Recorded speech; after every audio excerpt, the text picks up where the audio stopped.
يقيم شعاري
GatherVerse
يقيم شعاري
يقيم شعاري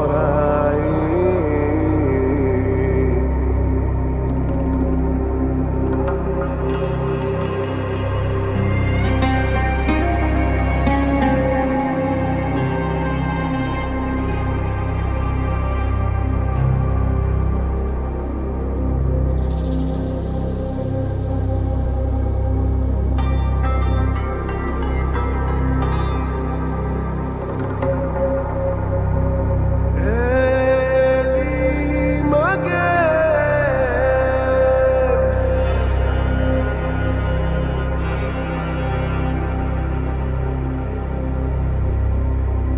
يا ليل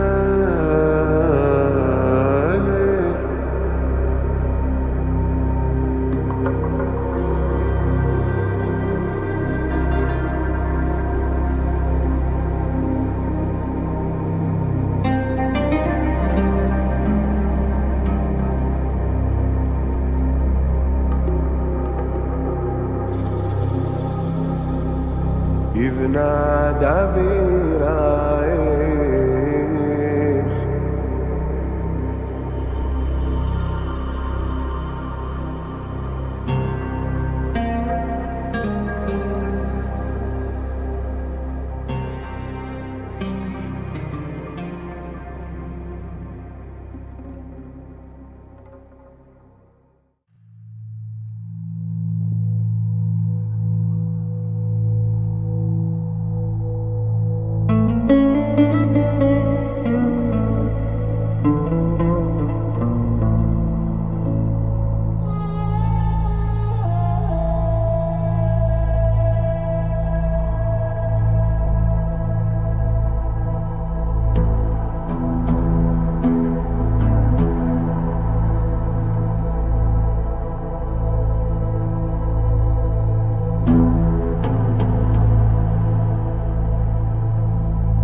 Greetings and welcome to GatherVerse Tech for Humanity Summit, which is a series, Middle East 2025. We're so happy to be afforded the opportunity to be with each of you again. Coming off the heels of two successful series so far in this summit, that being which of Africa and Asia, where hearts and minds gather from around the world in specific regions, not just in direct locales, to be able to speak on the things at the intersections of these nativities, if you will, in technology. Today, we meet under the banner of the Middle East at the intersection of emerging technologies and how it impacts the world. My name is Christopher Lafayette, founder of GatherVerse. We're so happy to be with you. We're so happy to see each of you that have come to join us at GatherVerse.live and all our various social media streams. Welcome. We meet at the forefront face of humanity first standards of accessibility and education, equality and community development, safety, privacy, wellness, ethics, trust, care, and compassion. There's a lot that's happening in this world. Innovation, scalability, hyperscale, the emergence of extraordinary and rather profound technologies. Some would say we're not supposed to be here this soon, yet they are arrived. They're here. They're no longer approaching, but more is yet to come. What happens when the technology becomes more advanced than the technologist? In a world where hyperscalers are vibe coding and making platforms and protocols, applications, models, what happens when the vibe code says to the vibe coder, I don't need you anymore? We assemble under the banner of the Middle East with incredible destinations such as Qatar, UAE, Dubai, with the tragic happenings that are happening in Israel and Palestine. We can't ignore the things that are happening in this world strictly for the sake of being able to scale technology and to be able to monetize, and ignore all the different tragedies that amass in every single country. The real hope is that we take this technology, that we innovate, that yes, you can monetize, but we innovate for safety and privacy and for secure standards. See, the idea is that we innovate for human betterment, and let that be the first objective of the aim that follows. This is our 33rd Global Summit. We've crossed the gamut, and we've barely yet started, and we've only just began. We've talked about women leadership. We talk about mental wellness, mental health, women's health. We have a men's health summit coming up, food summit, money summit, book summit, superhero engine. Shout out to the superhero engine. AI summit, GatherVerse 2026, 5th annual summit. Why? And we have hundreds of speakers that we're processing right now, and we have incredible speakers that are to join us today, coming up in a matter of seconds, who's taken the time amongst all the things that we must do, tending tasks, chopping wood in this forest, handling business, but are taking time, just a moment, because we only have a little bit of time together to be able to centralize and to express the essentials and the necessities of innovating for human betterment, for global sustainability, for true impact, and making sure that everyone, every heartbeat, has the opportunity of access of these extraordinary tools and platforms, that no one's left behind, and that for the very most part, that these technologies that we innovate, that we express, that we use every day, they find themselves in the hand of a child that can create something better for themselves, for their families, communities, neighborhoods, cities, countries, and perhaps the world. We're in a time where the machines are speaking back. Extended chain of thought reasoning, long enhanced memory, visualizations that are almost and near undetected by human sight, hyper-realistic immersive simulations, real-time augmented projections, human resolution standards, the perceptual science goes on and on. And the reality is, this is the world we live in, this is the world we're headed in, but we must always remember that humanity is first, that we preserve human expression at a time where we're talking to machines more than ever. And more importantly, that we take time to assemble, whether in person or behind digital pixelation, that we take advantage of this opportunity while we yet can, and while we have the liberties too, because there are some in the Middle East and here in the United States, in Silicon Valley, that do not even have the opportunity, the freedom, or the liberty, or the financial means to simply get on this stage to say, may our gather be well.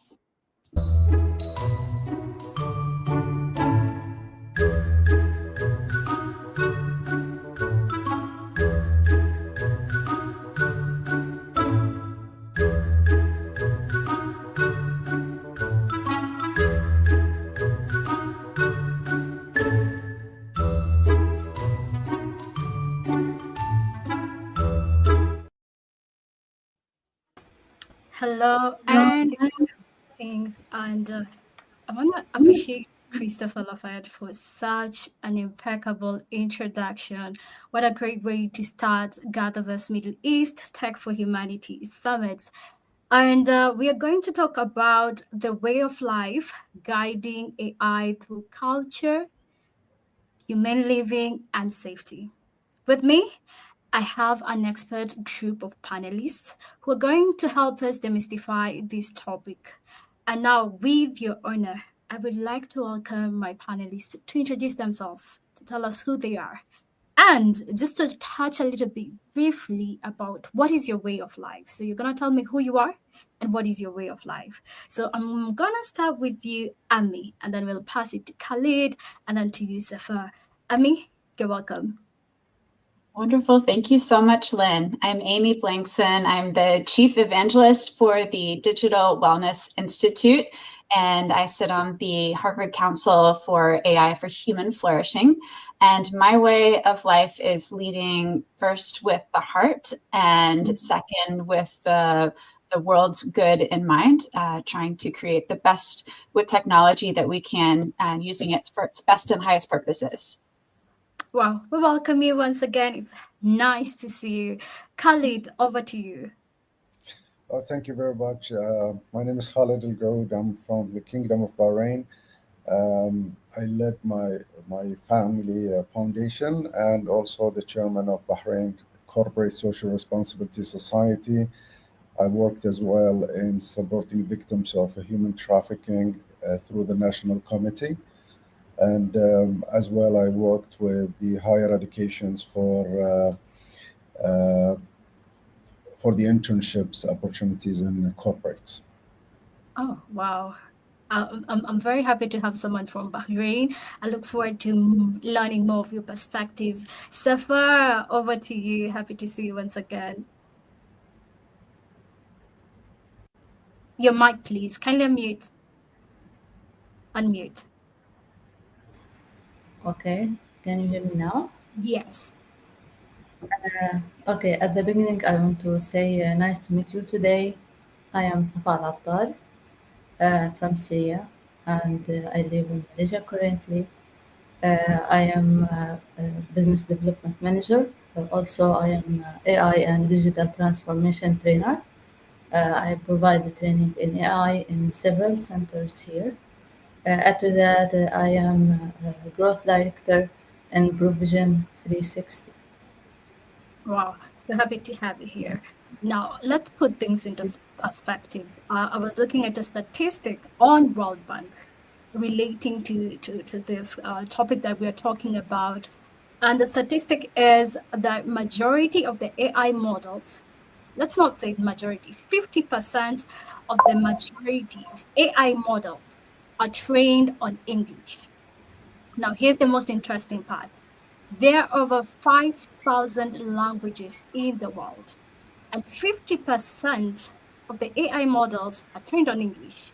So where are the majority? Where are the rest? And this is why we're here today. And language is just an aspect of culture, but we're going to dive more. And just Just a brief introduction of myself. My name is Lynn Gitao, Communications Director for GatherVerse. We're happy to have you today. Kindly feel free to engage with our panelists, dear audience. Ami, I'm going to come to you first. So how can AI support humane living rather than disrupt it? By your way of introduction, I could tell you're very passionate about humanity, but I just want to hear your perspective. How can AI support humane living rather than disrupt it? I am passionate about this topic. I think that AI is fascinating. I think it is incredible. And I also think I know there are so many dangers that we all see and are concerned about for the future. It's why we're having this conversation.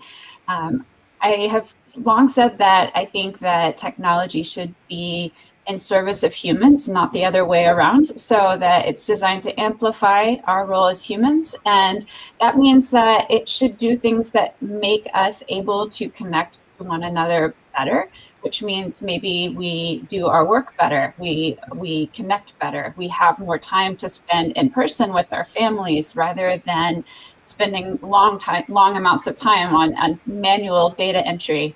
But I also think it comes back to that in order for us to support humane use of AI and for it to support humanity, we have to make sure that we are not creating more of a gap in society by leaving some people behind. I speak to audiences all the time where we find that individuals are either very into AI and very familiar with it, and on the other side, people who have never tried it, know nothing about it, are afraid of it. And I think we will see a widening of humanity very soon, worse than the digital divide that we experienced before, if we don't bring humanity along with us in a very humane way. So that means laying the groundwork for what is AI? What are algorithms? What are large language models? Why do we care about this?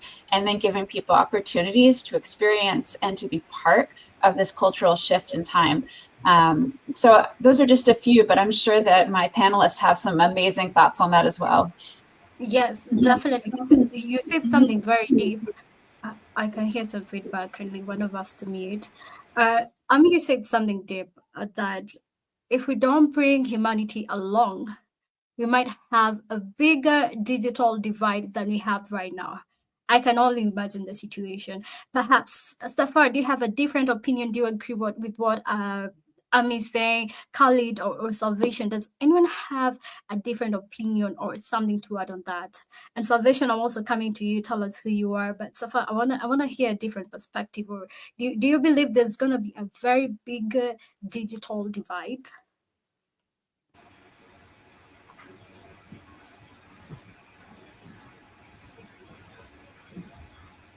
Yeah, Safar, can you hear us? Yes, okay. Can you repeat, please? Yeah. Yeah, maybe there is interruption in the voice. Can you repeat, please? Sorry.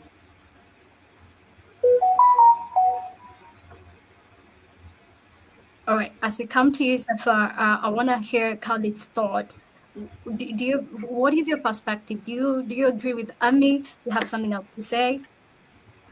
Yes, sure. I may speak about the gaps in the societies now, especially in technology.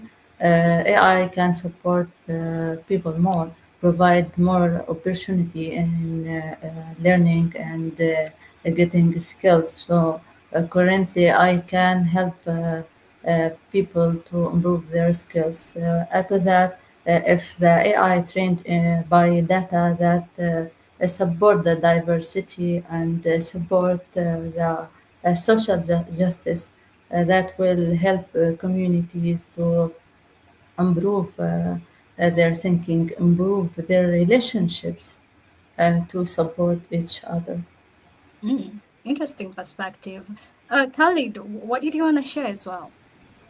Well, Amy have said it all, but I would like to add in it that human beings have developed this AI technology, and we should not depend on it as much And I'm afraid a bit about the future if the demand and the education have not coped with the changes of the AI, because we will have a generation who's depending on machines and stopped being creative and innovative, and will not share a better future because their future is going to be on the hand of a machine which was coded by a human being.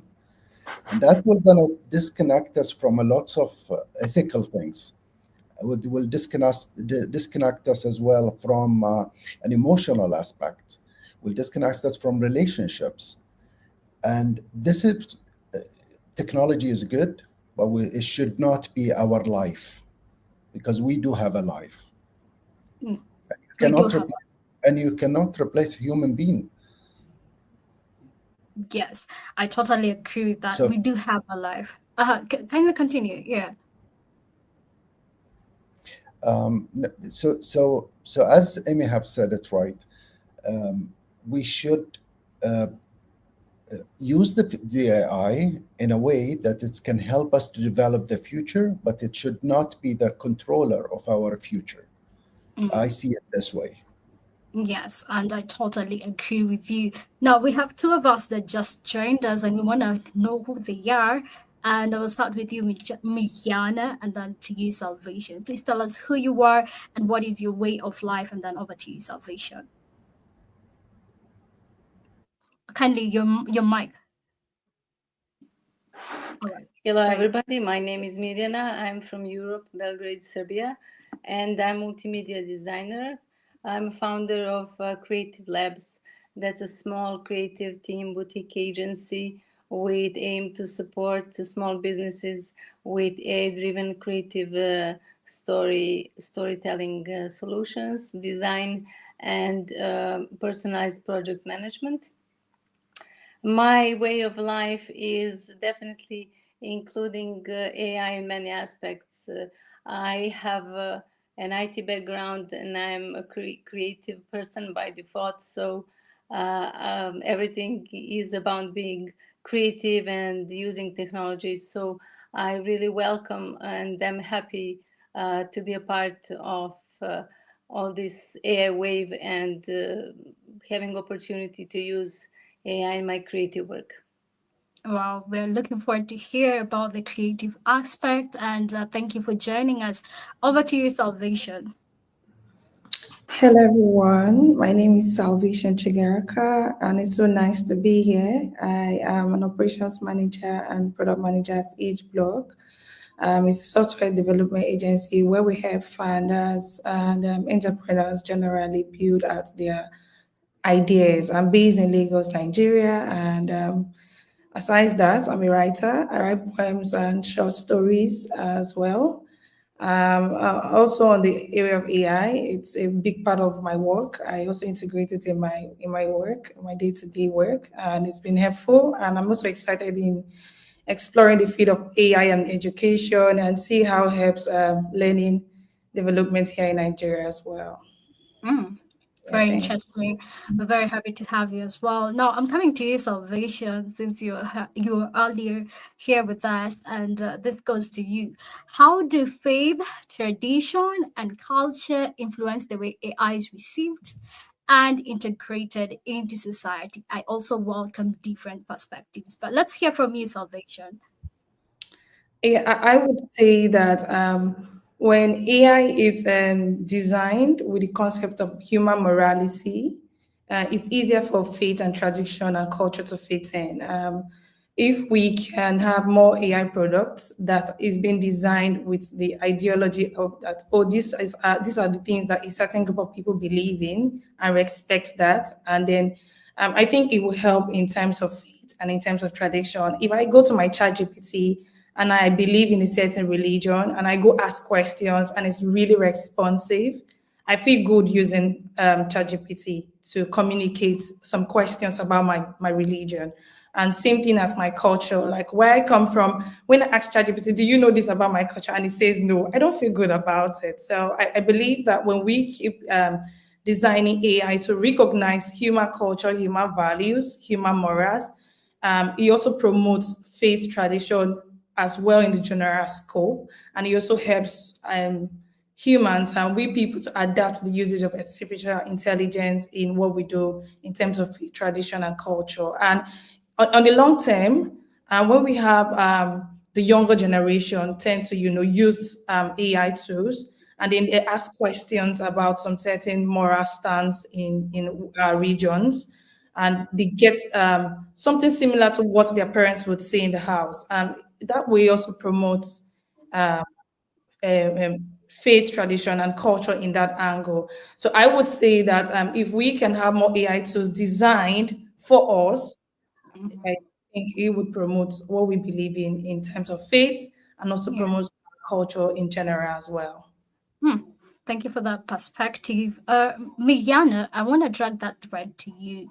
Do you want to add something to that? And do you believe that AI enhances faith, tradition, and culture, or is there a disparity? What's your thoughts on this? Yes, definitely. It influences, but we need to think about positive aspects and how we can use AI's power to influence the culture and how to integrate AI into society. I think that integration of AI into society is never culturally neutral, and the way to include it is with different projects where we can include AI, which can preserve heritage. For example, in Dubai and Middle East, there are many projects like this. I think on the level of UAE, there is Arabic language AI dictionary containing over 20 million Arabic words. So it's preserving Arabic language and culture. There are a few many projects in this sense, but they're all aligned with Dubai's, for example, wish that everything is digitalized and that AI is used in different aspects for different purposes. Um, so we can, when it comes to a creative aspect of usage of AI, to support you know um, uh, preservance of the heritage and inclusion of AI into the culture, and as a support is to include it through different heritage projects. For example, if you use AI for I think there is in Dubai something like Sarug Al Hadid. That's a project for mapping the ancient archaeological site in desert.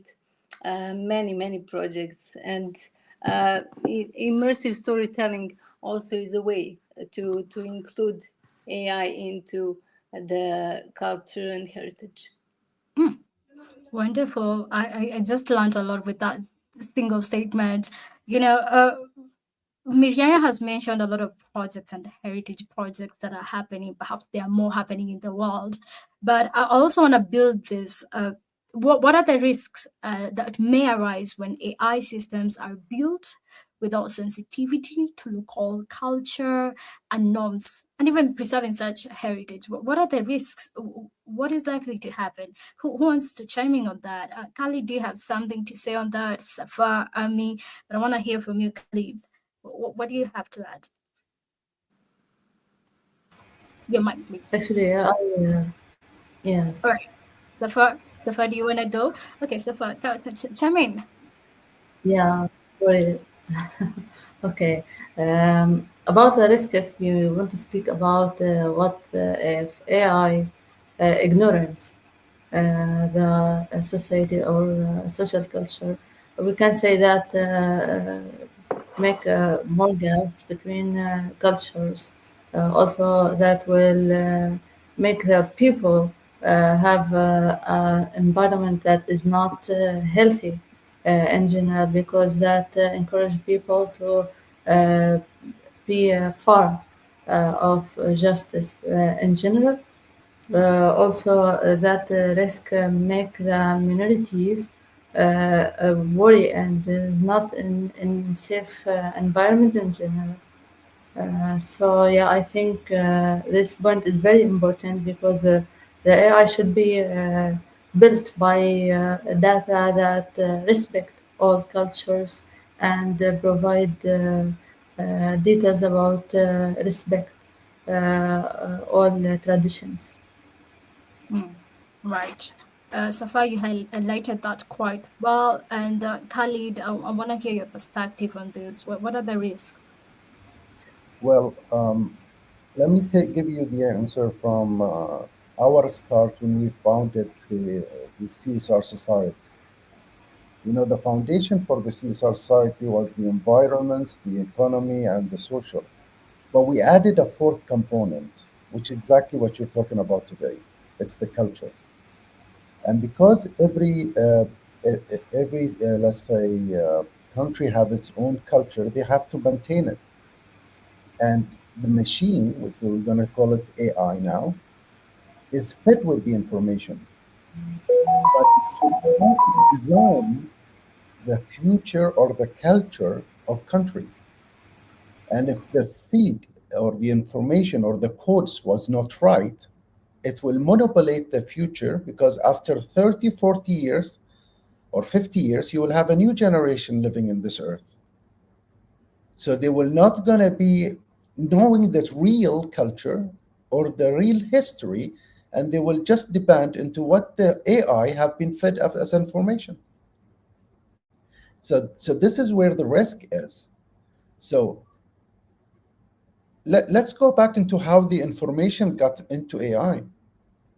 The information was just a feed, a research feed have been given and then coded to go there and to the background brain of the AI and give you, as per the information that is have been fed, an answer. So if you were going to talk about the culture, let's talk about sustaining the culture through a real data that we can depend on as the future library, as the future digital library, and it's there and it's accurate. So it's very sensitive. AI is making a lots of people life easy. It's give us a lots of solution, but how accurate is those solutions? That's the Mm, question. mm. And I want to follow up your question on that. What, you know, accurate information. So how do we make sure that the kind of data we feed AI about our culture is accurate? Do you have an answer to that? Anyone who can chime in on that? Amy, I see your hands. Please chime in on that. Yes, I think Khalid, you are so right on this. I think there's two layers to this issue. One is how is the AI coded, and what kind of data, and at what point is it introduced into this system. So when we talk about ChatGPT, it is coded to be helpful and friendly. What does that mean? If it is not culturally relevant, maybe it's thinking of the individual versus the collective. Maybe it's helpful to this population, but not that population. It can really shape the way that information is presented. And to Khalid's point as well, that the available data in the system is often limited to majority cultures. So, for instance, my daughter was working on a project with trying to use AI to make an app for curly hair. And she found that it was very hard to find publicly available information for individuals with curly and textured hair. So she started to make an app. And what we found was that in order to get good results, more than 50% accurate, that you had to have roughly 1 million images of high quality. And if you download those yourself on the internet, they're $30 each. So in US dollars, so $30 times 1 million images. And suddenly we don't have available information. So if you want 90% accuracy, you need 6 million images for this one question. So what this means for me is that if you have a limited data set or a lack of data for your community, whether it's cultural sites or faith questions, or it's just information about the history of your people, that exponentially this gap widens over time. And so the information we have is like a speck of dust in the universe, and we're trying to influence the future of information. We have an opportunity right now to begin to filter information into public databases, to be able to create better data. And it should be a priority if we care about our families and community and keeping the risks of people being left behind out. It's an enlightening statistic there, and I want to encourage your daughter to keep pursuing this kind of innovation. That's what we need right now. And just to transition to another angle, and I know we could go on with that debate on culture, but let's just touch more on family. Like Ami said, how can AI be designed to respect family structures, community ties, and collective identity? Someone mentioned about the collective identity. Now, this is the time to dig deeper. And Salvation, I want to bring you on this, as well as Mariana and also Safar, and everyone can chime in as well. But Salvation, tell us what you think. Your mic, please. Yeah, thank you. I like that we've been touching base on values and morals, and then the whole cultural thing. And then when it comes to family structures and community ties, I think it's all based on the family unit first, and then it also second round to morals as well. So I would say that for we to design AI tools, AI apps, AI learning platforms, we need to understand the fundamental family values. What are those fundamental family values? It could be privacy, it could be um, um, age limit for children, that will be using these tools as well to protect them with the kind of content that will be exposed to this AI. So I think when we recognize the values first, as in a family unit, in a community sense, and then we can be able to feed this AI accurate data that can protect the users. That's my take on that. Salvation, just a follow up on that. When you say family values, is it constant, or it depends with the family itself, or what is the dependent on values when it comes to family? Okay, I would say that in terms of family values, let me see, for example, with my niece. So in the house where we use television, we use our mobile phones, we try to protect them from certain kind of content, and we only expose them to content around their age limit, educational content, movies, cartoons, whatever we're exposing them to. And then now we have kids having tablets, we have kids having mobile devices, which is excellent, helps them to learn, beautiful, that's nice. But then there needs to be, these certain measures put in place that, okay, if we have users around this age, say for example, children around the age of 8 years are using ChatGPT, right? And then we now have children using ChatGPT around this age. What kind of content do this AI have? What kind of data do they have to provide certain information to these kids that will be not harmful? We need to be able to, feed data that protects the children, protects the adults, and the community at large. That's my point. Yes, I really resonate with what you're talking about, especially with the future that is our kids, right? Viviana, what is your take on this particular discussion? AI can be designed or to in a way to align with the values of the society, especially in Middle Eastern countries. Those would be family, respect, spiritual identity. So I can maybe feed this conversation with an example, because I recently been to Dubai during a week.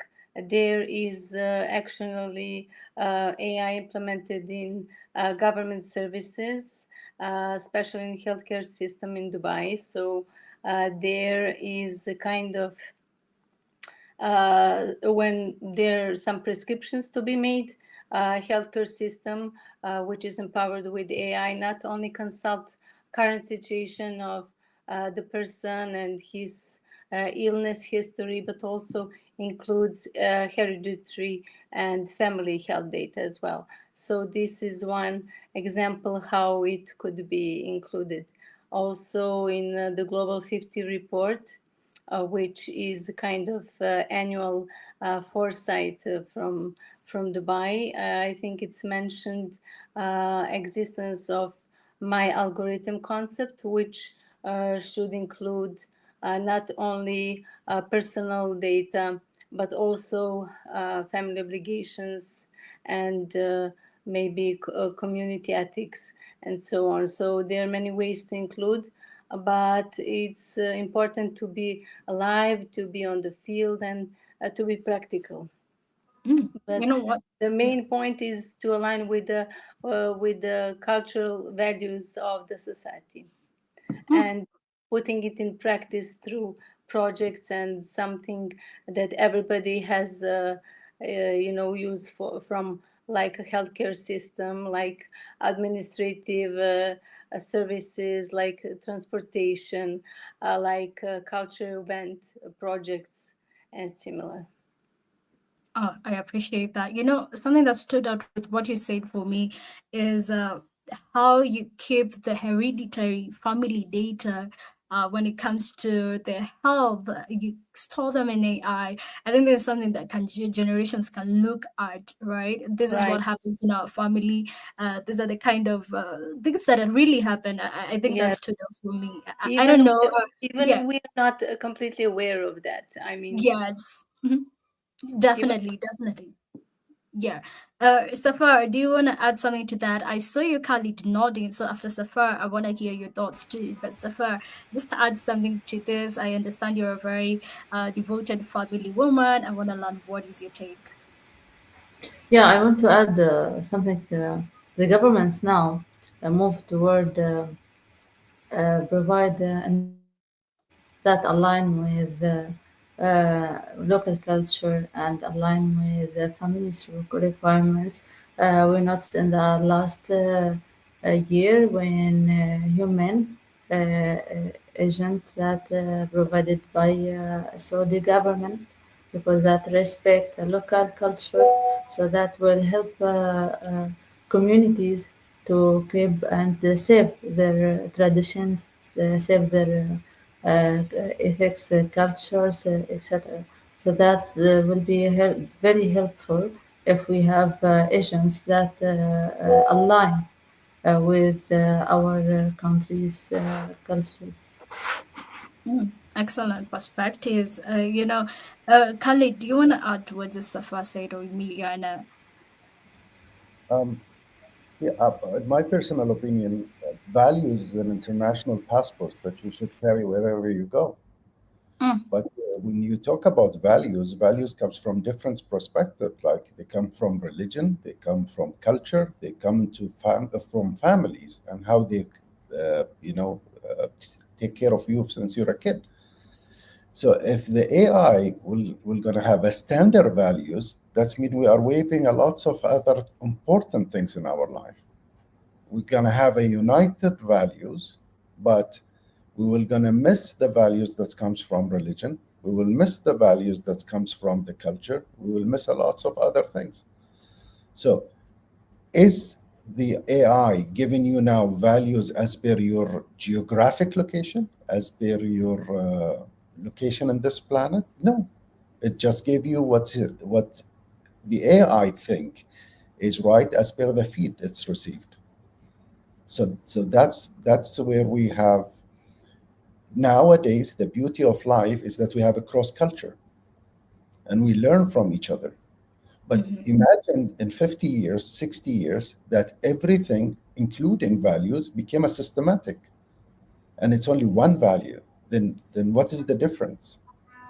Are we gonna go away from who we are and have a new let's say a new life which doesn't reflect where we came from and what did we learn from our history? AI is a good practice for knowledge, a good system for outcomes, but it should mhm. not be controlling who we are. Mm, our way of life. I'm gonna circle back to that. I was listening to you and I couldn't even find myself fathoming 50 years or 60 years from now having a homogeneous culture or value-based system. That is something I cannot fathom.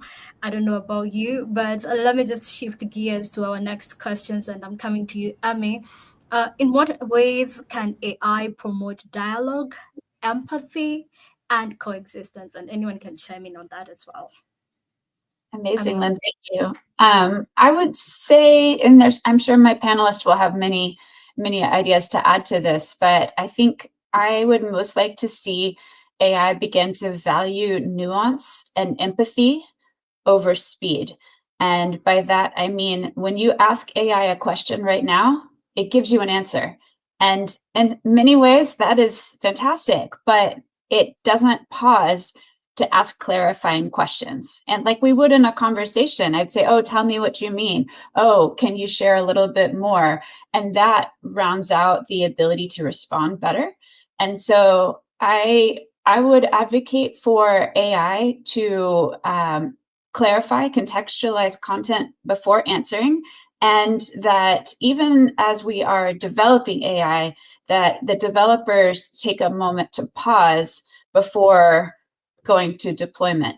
Because I think that moment of pausing to check in with yourself, your values, where you're going, why you're asking, those are the questions that I think will elevate the answers to be more meaningful, helpful, but also to promote dialogue and to foster coexistence here as well.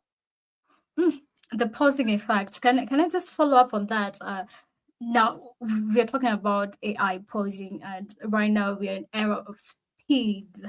Speed is more valued than pausing and asking and listening. So how do even companies find that balance when the demand is still having is to have as much speed as you can?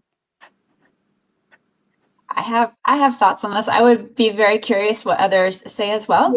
Yeah. But my controversial answer to this is that I would love for there to be a mandatory pause before deployment of AI around the world.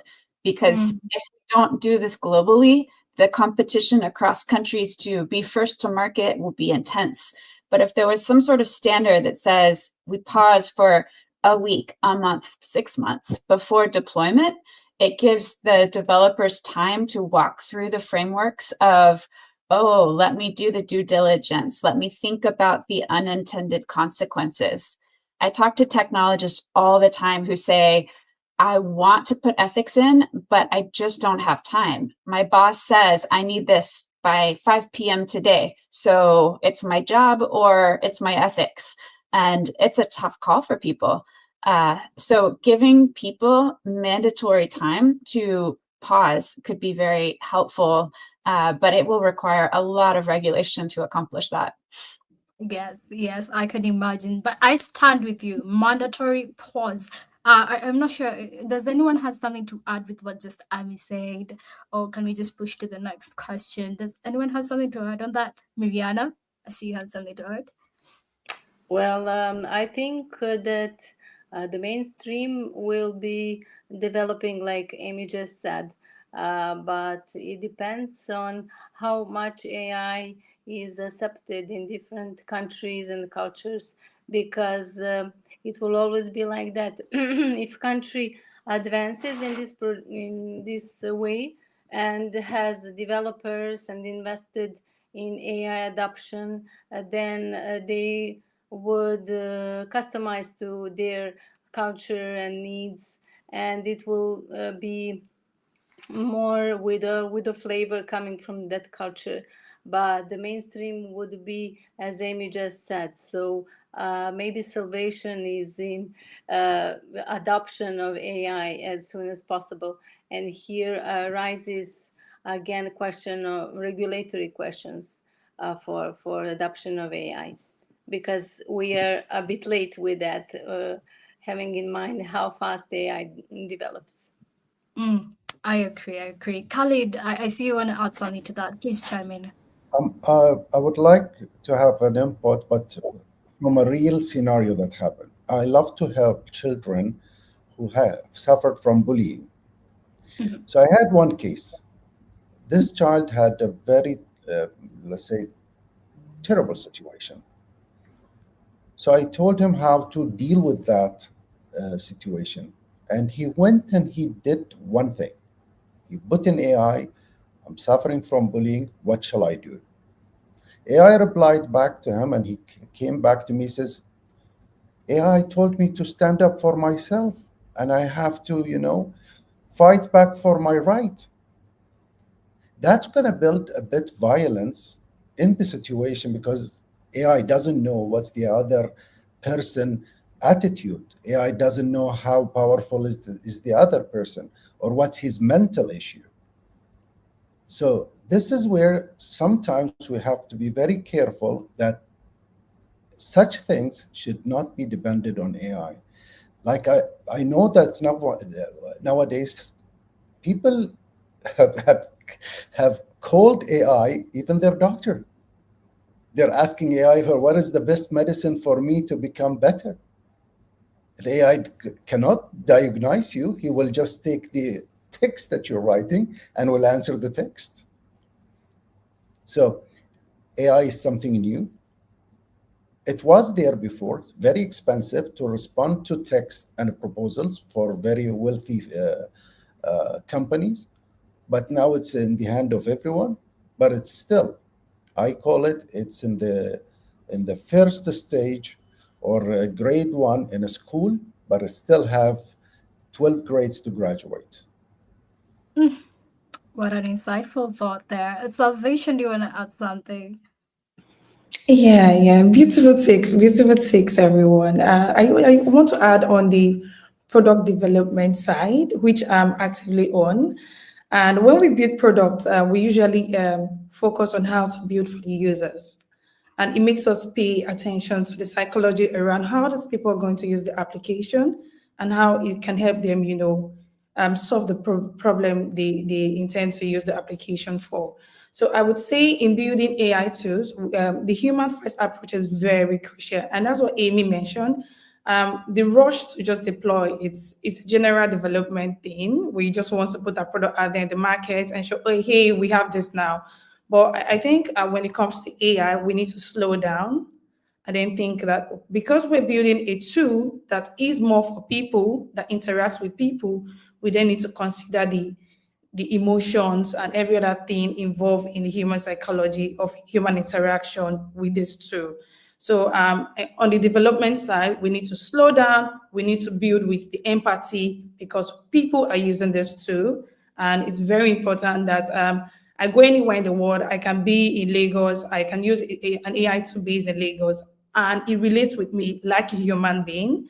And I go down to Egypt. I go to Dubai. It relates with me like a human being. It's very important we build with the human first approach. Yeah, that's my take on that. Yes, just like we said here in GatherVerse, humanity first. And I couldn't echo more than what you just said. I want us to move to the ethics and principles side of things. What principles should guide the ethical use of AI in conflict and prevention and peace negotiations? This one I want to hear from you, Safar, and I also want to hear from anyone who wants to chime in. But Safar, tell us what you think. I think there we have international standard. So if the AI trained to respect and the standard, human rights, international law ethics, that will prevent from the conflicts, from the wars, also help to have a more peace environment and safety for people. I know this it's maybe uh, not easy to achieve that. But yeah, AI can help and support prevent conflicts in general internationally. Hmm. Hmm. Hmm.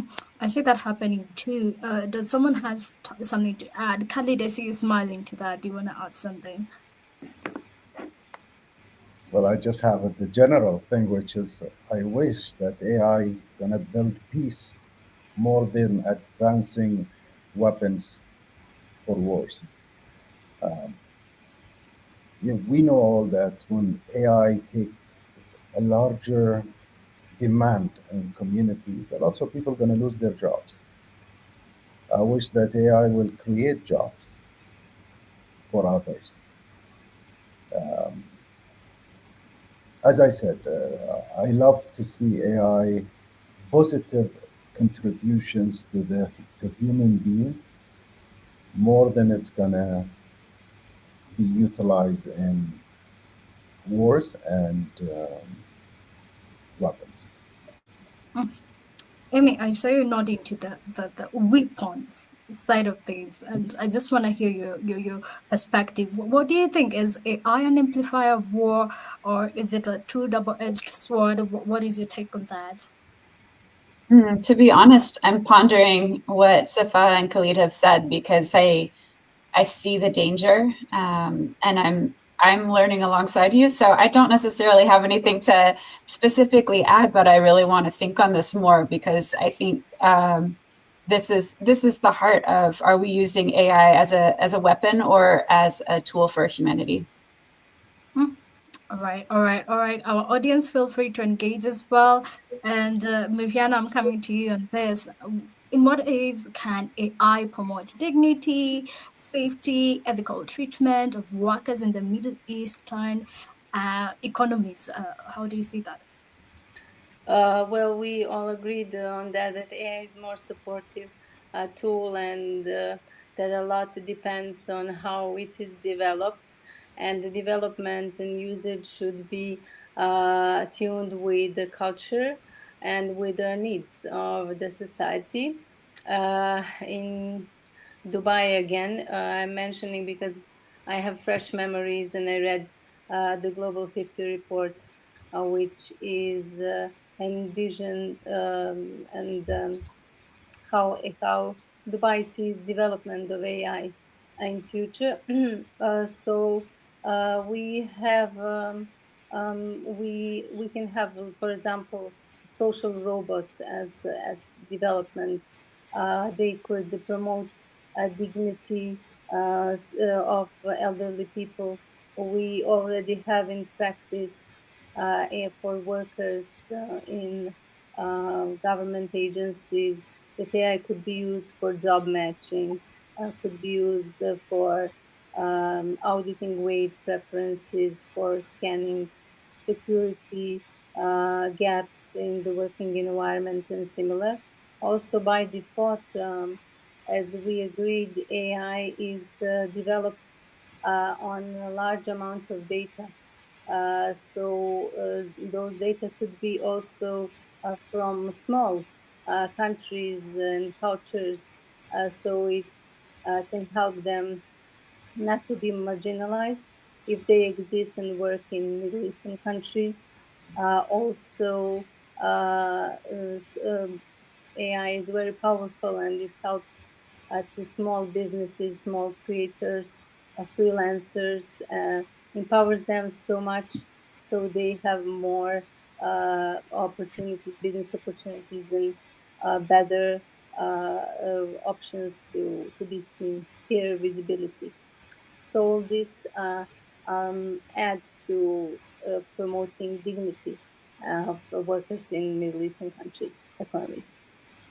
Hmm, interesting. You know, Khalid, I just want to even connect with what Miriana said. Khalid raised a concern of AI taking a lot of jobs, and Miriana is adding a perspective that with AI, I think small businesses can scale faster. When small businesses can scale faster, they can employ more people, and there's also an aspect of countries. I'm in Kenya, and there are people who are living off feeding AI. That is their job. That is what they feed their families with. That is what they pay their bills with. And that is because of something called AI.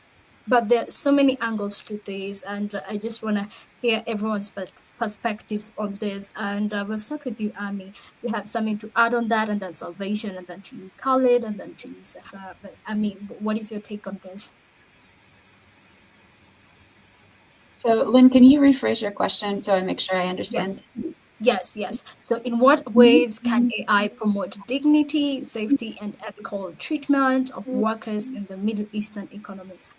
Okay, perfect. So yes, I mean, I think AI is really good at surfacing where there might be vulnerabilities in a system. So whether it is safety conditions in a process, so if it's people or workers in a factory or people who are getting slow delivery of very necessary supplies, that from an operations perspective, AI is amazing. It is theoretically possible to improve hiring practices to make them more fair or to help you to prepare so that you can get jobs better. But I think that the key here would be understanding where we're going to put humans in the system, whether they call it human in the loop or human out of the loop or human in command. Like if you were going to map out what's happening in an economy or in a system, I would say if we could be very strategic about where we put those people and making sure that we're training them well to oversee AI, that's one of the best ways that AI and humans can partner to improve workers' ethical treatment. I'm sure Khalid also has ideas about flagging exploitation and being able to decrease trafficking. There are a lot of possibilities where when we have information, we can do something about it that I think is really important. Amazing. Salvation, what is your take on that? I do know there's so many people, especially in Nigeria, who have gone to the Middle East to explore opportunities for working. Have you had experiences, and what is your recommendation on having safety, dignity for workers? Yeah, I would say yes. We have several Nigerians living in the Middle East, and I would say it's beneficial, especially to foreigners in the Middle East, where they have a system where AI helps them to onboard easily. Informations like that can just help foreigners on board easily, put them through with the work ethics there and all that. So that's where AI can come to play in helping work in the Middle East as well. And in terms of communication, we see a lot of AI tools translating languages and all that. That's also a part of making work easy or easier in the Middle East as well. And yeah, that's more like what I can say on that. Yeah, I appreciate your angle. Khalid, what do you suggest? What is your take? I think uh, education should be really advanced at this stage because without advancing the education and doing it and making it to cope with the changes that AI is having, we will have a future, which I'm sorry to say, that lots of people will not be able to cope with the technology. Tomorrow, if you have robotics, you will have big gap between those who can maintain the robotics and people who don't know how to program robotics. You have farmers nowadays, but tomorrow you will have robotic farmers. Mhm. So those people who is doing things with their hands, where are they going to go? What's their job going to be? So yes, there is a new generation coming. So those new generation have to have the proper education and the proper tools for them to cope with the changes. The world is moving very fast. Our and the human expectation is moving fast with it. And due to this, that we call it, well, I call it the bullet speed. If changes is not coping, we will gonna be ending up with half of the world, if it's not more. They can't do what they're doing today because robotic, AI, and a lots of technology have to take over a lots of things. So I'll just summarize it in one thing. What will happen to people who do things with their hands in the next 20 years? Mm. That is a thought-provoking reflection. And if I may mention, there's a post that I think it's Christopher. Christopher made a post yesterday or some other day, and he said the biggest infrastructure for AI is not even the systems, it's education, the teachers, because that's the gap between where we are right now, the people who work with their hands, and the people who are coming to collaborate with machine. And I just found it that it made a lot of sense. And thank you for echoing that. Safa, I'm coming to you. Mhm. Can AI technologies help preserve endangered languages and cultural practices in the Middle East? And how do you see that happening? Yes, I think that especially we have oral heritage currently for songs, maybe traditions, uh, some handmade works. So AI can support that, can keep and save heritage to support the have continuous these small works or small traditions that keep in memories and remember for future generation. So yes, AI can help in that, especially if we currently we can generate videos about that, keep that in our storage for our future. Mm, amazing. Thank you for adding that. On our final discussion, and I want to hear each and every one of you on this. And I will start with you, Salvation, and I will just go up to the. You close this off, but Salvation, what ethical dilemmas emerge when AI challenges long held moral or spiritual principles? Over to you, Salvation. Yeah, thank you. I would say it's broad, but I'll just narrow down to we losing our originality because our spiritual principles and morals are what hold us together as humans from different countries and all that. So we will lose our humanity once AI starts, challenging what we believe in, what we hold on to from birth. So, the stages of life we grow in, we will lose our humanity and it will be scary. So we need to preserve that even while we keep building, advancing. Khalid keep mentioning it, and all that, Ami and Mijana. It's beautiful that we have this technology and innovation, but we need to preserve our humanity. We need to preserve our belief, our faith, and our principles. Yeah, thank you for highlighting that. I see my bell ringer sounding a warning. So I'm just going to go over to you, Miriana, and then I may quickly, kindly close us off with your take on this. Miriana, briefly tell us what you think. Uh, I, the, okay. as Salvation said, many ethical dilemmas arise. Most are trust risk. For example, should we give in hands of AI some big decisions? Then are we going to ask ChatGPT for a spiritual advice? That could be a reputation risk as well. Instead of asking your spiritual teacher on, then there could be a regulatory risk as well. We should not let AI make some big decisions and change nature of the world.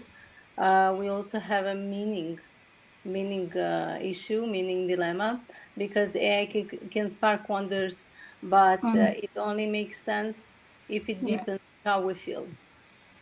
Thank you so much. I mean, briefly take us off. Sure thing. I will just close this by saying that I think this fundamentally brings us back to what does it mean to be human? What is the value of human effort versus machine effort? And where are we, or how are we going to decide the answer to that question? That for me is the heart of the ethical dilemma of the future. What do we automate? What do we not? What is sacred? What is something that we are just trying to elevate and speed through to get to the other side? And all of these questions are things that we need faith leaders and philosophers and communities and people like those tuning in today to wrestle with these questions. So I'm so glad everybody is here, and I'm glad we're getting to have this conversation. So thank you, thank you. Yeah, and with that conclusion, this is the end of our first panel. There's more to come. Thank you so much, our dear panelists. And if you're our audience, please follow our dear panelists, connect with them, support what they are doing. And our GatherVerse well for the first panel. Over to you, GatherVerse team. Thank you. Thank you. Thank you very much.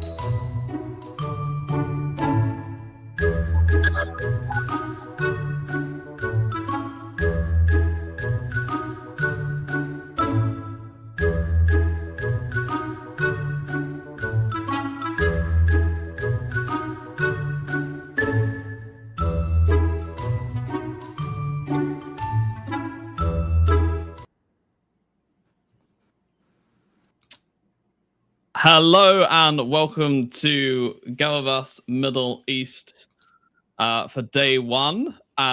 Seems we're having some lovely technical difficulties here, and adding on top of the technical difficulties, I'm afraid that Lubna is not going to be able to join us. However, we have an even more better and even more powerful fireside chat coming up with myself and Christopher, the founder of GatherVerse. Welcome. Great to see you again. And I want to ask you, Christopher, what are your thoughts on this summit so far? Well, we're certainly hoping that Lubna will be able to join us for these few minutes before the next roundtable that we have coming up, which is a powerhouse. And we just have so many incredible speakers that are here to join us. On the heels of this roundtable we just had, I'm sitting here in contemplative state and thinking about what culture is developing these models that we're using, because I think about the future of our youth, our children, and really everyone for that matter, Russell, that the relationships with these machines are only going to become greater. And the level of trust continues to plummet when it comes to using these machines, because there's not enough transparency. We don't know who's building them. It's built by a brand and a logo, a typographic logo and the interface, and that's what I know of it. Whatever scantily clad information that's made transparent based on how these models are developed, how long they're made, the parameter scale, and all the different things that come with that. What type of training data, synthetic, maybe they're built on Nimitron, maybe they're scraped from YouTube, maybe they're built from something else, some other source or substance. But at the end of the day, I don't know who built these models. And these models with concatenative or parametric synthesis speech and the type of computational render adjustment of it making a decision at inference and post-inference results that's deploying into my cognitive filter, I don't necessarily have a great appreciation for the new culture that I'm finding myself integrating with. And really, this is an extension of reality. But if we're going to extend reality, and then it seems to me, Russell, that we must bring reality with it. And so I think the depravity of it all is that we're integrating this new species into an ecosystem, and we have no idea whatsoever it is, how it functions and operates to that degree. And some may say, well, there's all types of species that are ecologically found in any given environment that we know not of. But this one is patterned and mimics us. This one is very much like us in its influence within the greater ecohabitat itself. There's only two things that influence the whole entire ecohabitat. That's human intelligentsia and artificial intelligence. And so therefore, I deem AI an apex predator. I remember, looking at one of your posts very recently about how, humans and teachers are the foundation of infrastructure, right? When it comes to human intelligence. Do you think AI is also going to be a very important part of the infrastructure, the new infrastructure, so to speak? Or could it even potentially be a new infrastructure other than human intelligence and teachers? Artificial intelligence has already been cosmically influential in how we operate in our day-to-day lives, whether it's on ML, machine learning, or deep learning to some extent with these neural networks. The reality is that we're in the AI frontier. We're expected to have 40 to 50,000 new platforms and protocols and applications deployed almost every week. We've got about 200 to 300 new AI models deployed every day. There's over 1,900,000 neural networks that are out there right now in the world at transmetropolitan, transcontinental. Whole entire business decisions are being made based on what's coming at post-inference on any given machine that's out there. I know we tend to look at the GPT-5s, or we look at the Claude, we look at the Opus Cloud Code. I think we look at Replit, we look at Cursor, we look at all these other different vibe coding machines. We look at the Geminis of the world. We look at the Manus AI. We look at these other agentic non-deterministic systems. But the reality is that there's so many more models that we have no idea that exist in this world and how they're being applied and what they use, whether they're born from an academic campus or from the basement of some kids' families beneath their living room. And when I think about the magnitude and the weight of your question, as I hope that everyone else would, is that it's coming down to the fundamental question of who is teaching who. Because if we don't train ourselves, and if we don't train our children, if we don't train our youth, then something else will. I'll say this, and we probably should conclude and bring our roundtable up. The Middle East, over $2.9 trillion in investment on AI infrastructure, gigawatts. Each gigawatt powers maybe 700,000 homes, to put it in perspective. We're in the gigawatt data development part of this AI global arms race, if you will, Russell. No one's really stopping to ask this question, whether you see Colossus 2 or Hyperion, or whether you see what's being built in Texas and Stargate, and then the incredible infrastructure that they're building in the Middle East and the Line Gnome. No one's stopping to ask, for what are we about to use this data for? And as Sam Altman's goal is to have over 200 gigawatts by 2030, what in the world are you attempting to power? You can say physical AI and the robotic infrastructure. You can say it's to be able to go towards greater scale of AGI, superintelligence, cosmic AI. But I think that there is a level of order of magnitude when it comes to hyperscaling and empirical observation that already yet exists when it comes to AI that we have no idea for those of the consumer front. And if there's anything about AI that gives me pause, it's not about what I see. It's always about what I don't see of that which I think that already exists that we know not of. The game is about to change. I believe we have 7.5 months to get this right before the machines to be able to hyperscale. And lastly, I'll say this: if we don't teach our youth, if we don't teach our children about AI, then something else will. That is facts, Christopher. And honestly, it's been a pleasure having you on this fireside chat. And up next, we have hyper learning, the ethics of learning at scale and leaving one behind. So I'm excited for this roundtable discussion. So I will see you in just a second with the roundtable discussion. See you shortly.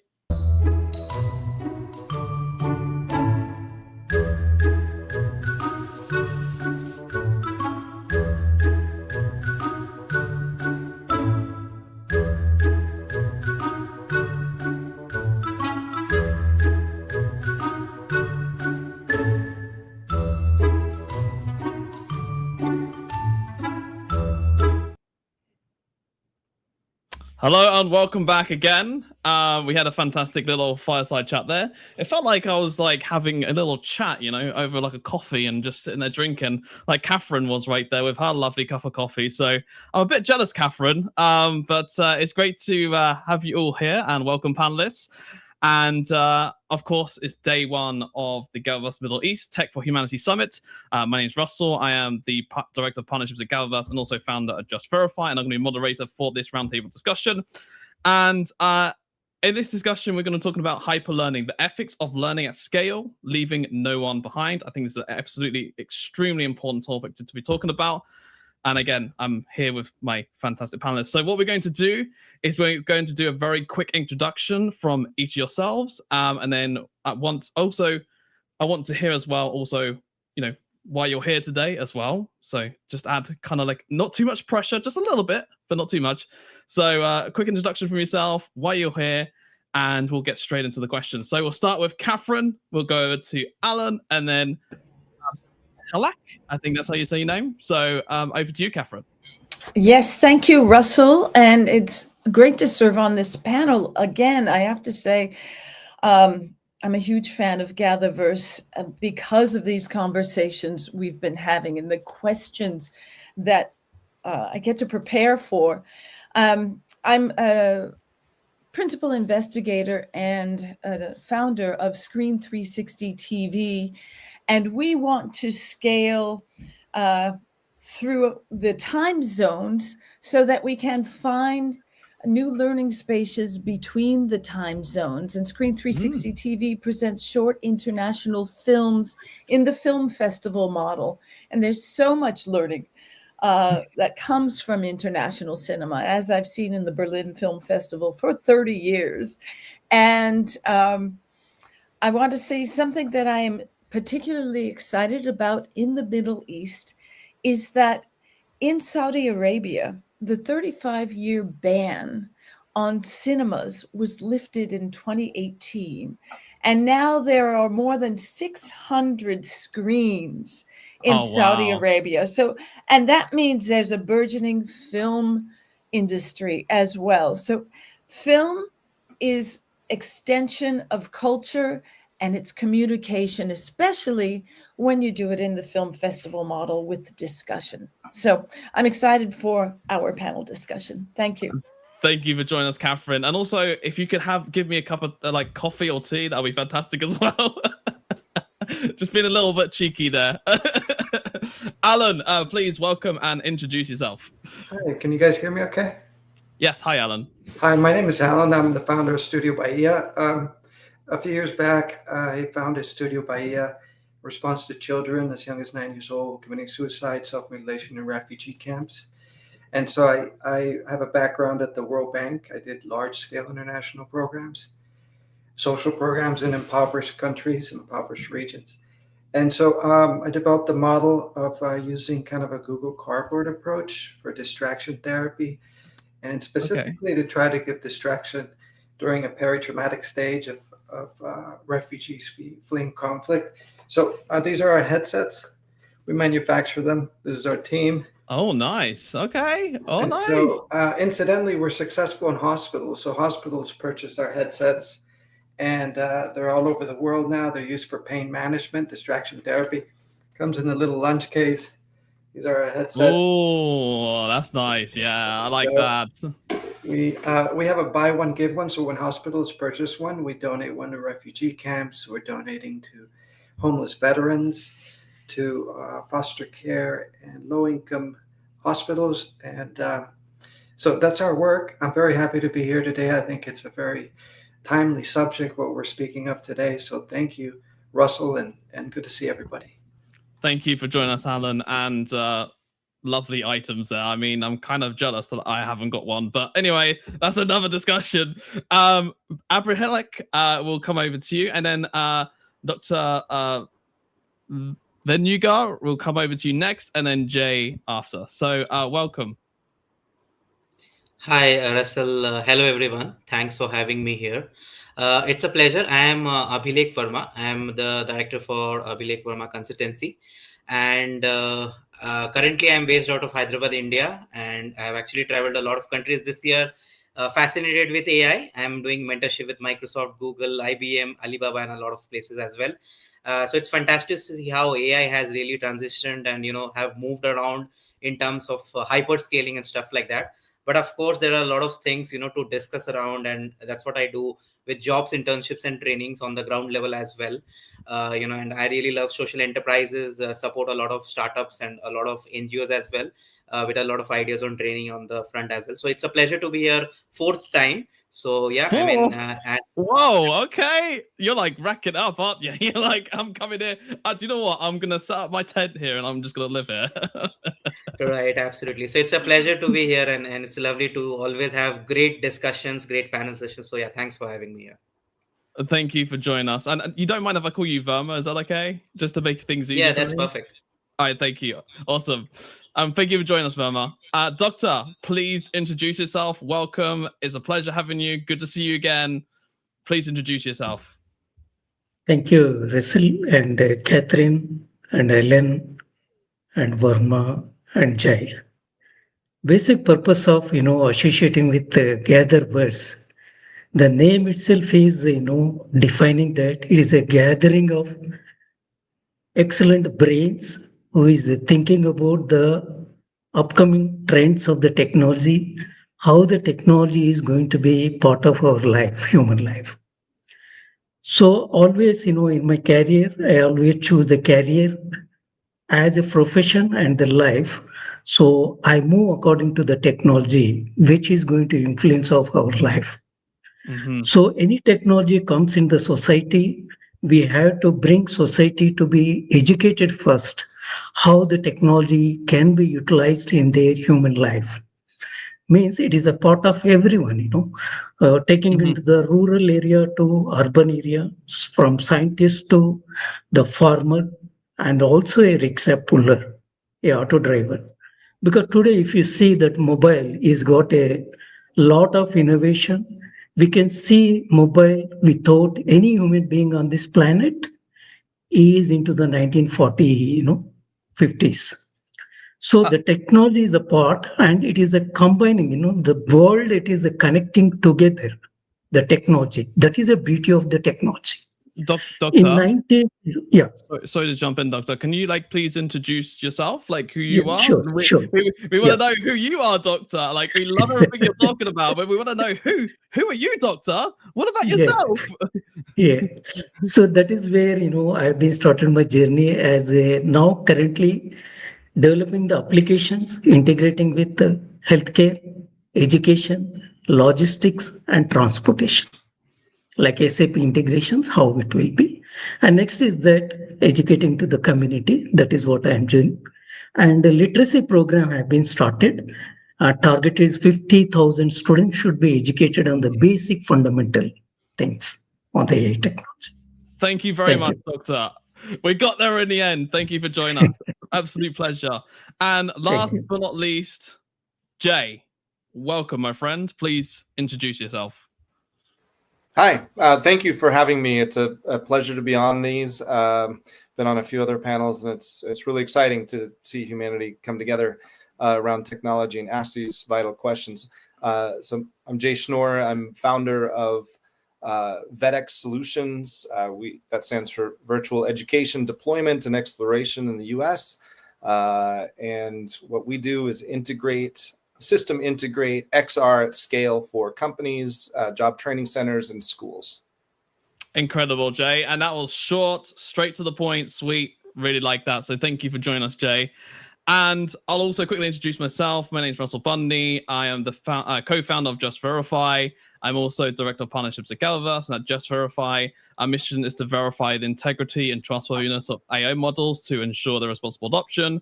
And our long-term vision really at JustVerify is to create a future in which everyone can trust AI. So we're kind of like the verification and trust, I guess, if you want to call it that in a nutshell.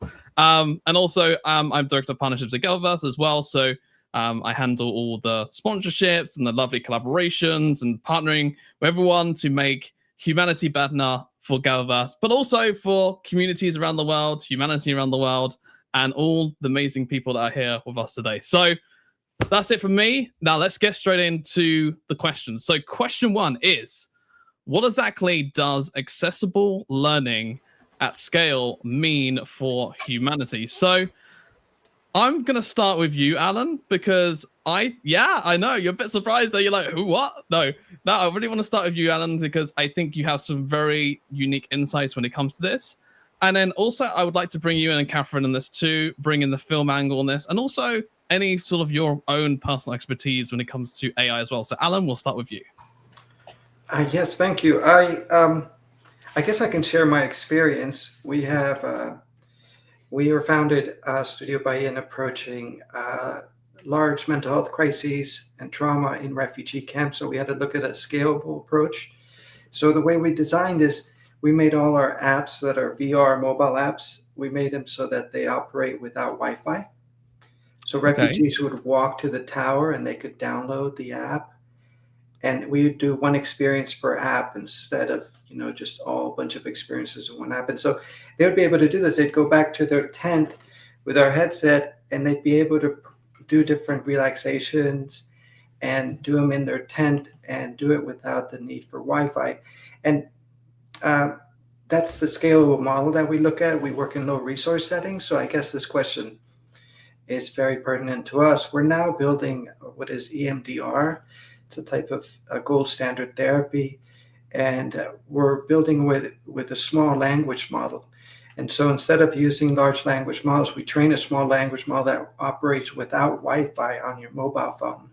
Mm-hmm. And you're able to then, the refugee or people in distant outside of conflicts are able to download it, and they're able to process their trauma, which greatly reduces the rise of PTSD. Because refugee camps, you have like 40% PTSD compared to, say, the United States is less than 1% PTSD rates.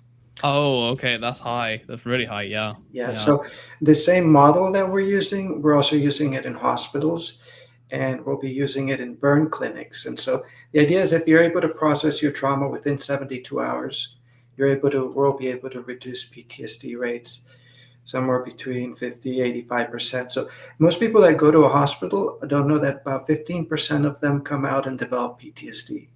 Oh, wow.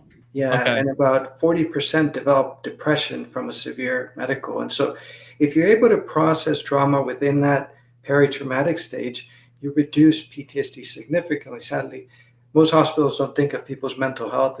They just look at the biological side of the people. physical side. Yeah, that's true. So we take that approach, and it's kind of all following in a way thanks to DeepSeek, which kind of provides what is a bottom-up approach to language models. You can now have your own language model in your home. I've owned companies before. You could have it in your company in the basement, have your own system. And if you're a small business, medium-sized business, DeepSeek was like the best thing of 2025, as opposed to kind of an American model, which is kind of a feudal system where you have a centralized corporation. And then you have this feudal system, and we're all kind of plugged into it. And it kind of, and then it sells all your data and all your questions, and does all sorts of, unethical things. But so I think DeepSeek kind of changed the world. It's probably the most significant development in 2025. And I think for education and for today's subject, I think it's very useful because educational institutions, schools will be able to develop their own AIs based upon their own pedagogies and continue probably take upon new pedagogies instead of a Western-centric pedagogies. And so I think for the world changed in 2025 thanks to that bottom-up approach, I'd say. No, I mean, I agree with that to a certain extent. And then also, just, thinking about it off the top of my head as well. I mean, there's over 1.8 million models in the world that are, and that's just recorded, by the way. That's not including all the models that are not even recorded, right? Or any personal use ones. So, I think if you think about the amount of models that are out there, I mean, we're talking, who knows, tens of millions by now. So if we've got that many models out there, we need to be able to have ways to be able to have them on our own devices and different like that as well, which is what you're saying. So I think that when it comes to accessibility, that's extremely important. So Catherine, from your side of things, on your lens, what does like, what exactly does accessible learning at the scale for humanity mean from your point of view, Catherine? Oh, good. Thank you for that. And Alan, we have to talk afterwards. We tested Screen 360 TV initially at Lucille Packard Children's Hospital some years ago. And we can talk about that afterwards. So that at scale, learning at scale means, I think, accessing those networks that are already laid down. And those could be networks of desire to learn. The Danish Film Institute says that young people all want to know what their peers in the world are doing. And that's something that Screen 360 TV really builds on. And I've mentioned in panels before, there are 350 million playing Fortnite through international hubs. And we did our own survey of 64 high school students. And we asked them if they'd had international experiences through playing the game, that their Fortnite was many of them, others, other games as well. 60 out of 64 had experiences, and they were able to relate those experiences vividly. And so in my research, looking at what we remember, i.e. what we learn, are those momentous learning events where distinctive experiences happen. You hear a fresh language, a new language in it, and you hear a cognate, and that forms a bridge to that language. So you're excited about learning another language. With the exposure of international films, which is what Screen 360 TV does, we offer a window and an opportunity to reduce the fear of the other. And I think that is what is super important in this world of, in this period of great migration.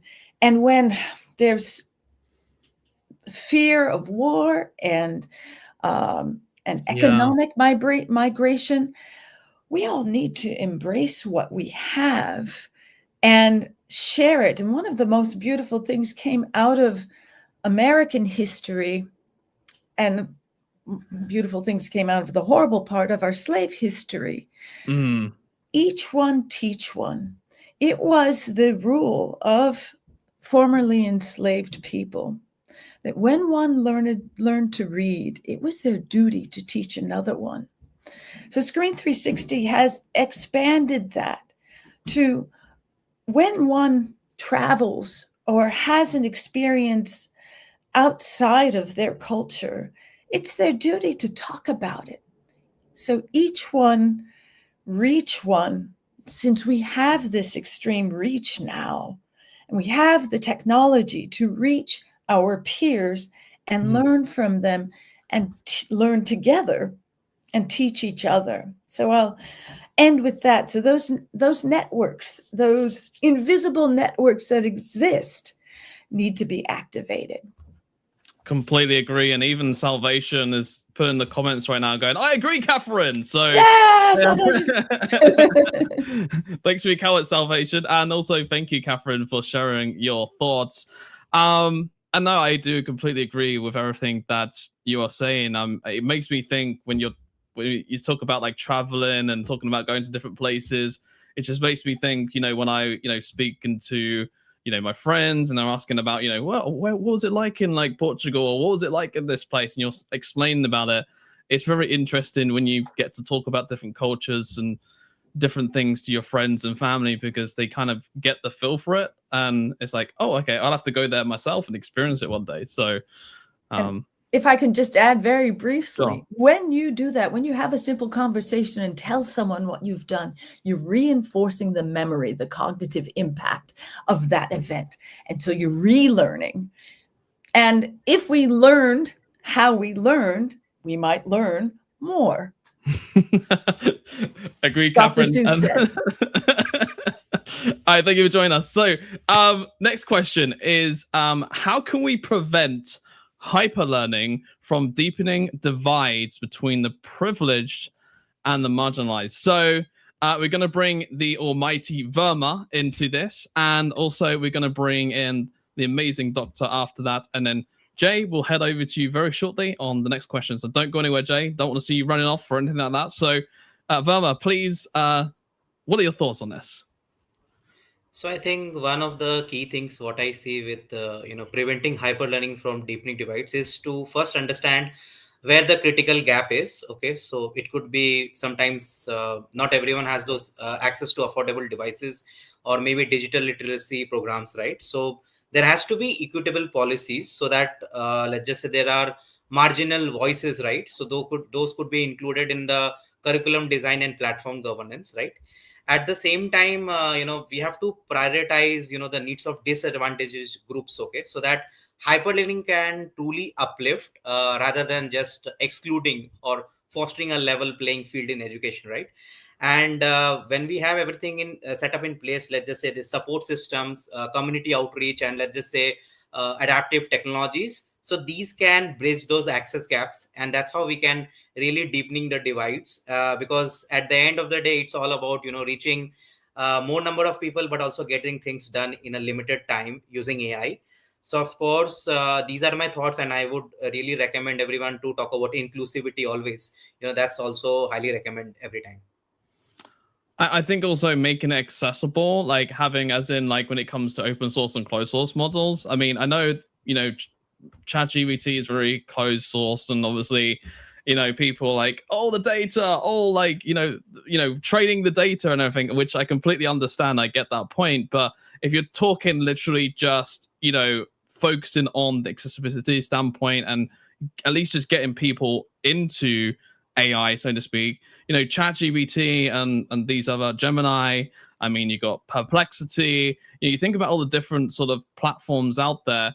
At least it gives them a gateway to even just be able to play with it and test it, and then they can then kind of go more and deeper into the open source models like Quen and DeepSeek and all those other models that are on over 1.8 million of them, as I said before. Then it's.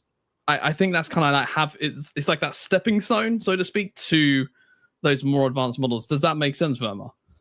Yeah, absolutely. I mean, there are different models, and believe me, all these models, as we're talking, I am always engrossed and working on those models. So of course, they have to be very well utilized. At the end of the day, we have limited time, as I say. But of course, the marginalized voice, they have to be included in the designing part and governance as well. And that is what I really want, so that we don't deepen those divides. That's the whole idea. Yeah, and it also makes me think about a use case that come out recently where they did a study on like women's health, and saying about like how these models aren't able to diagnose women's health properly or effectively because they've left women out of the sort of creation of the models. And there's obviously issues going around that when it comes to bias and that standpoint. But anyway, thank you very much, Verma, for sharing your thoughts. Doctor, you've heard what we've been talking about. You've seen and heard our thoughts and everything. What is your thoughts, Doctor? Thank you, Russell. I'll focus on hyper, the word we are using, hyper first. The concept should be clear.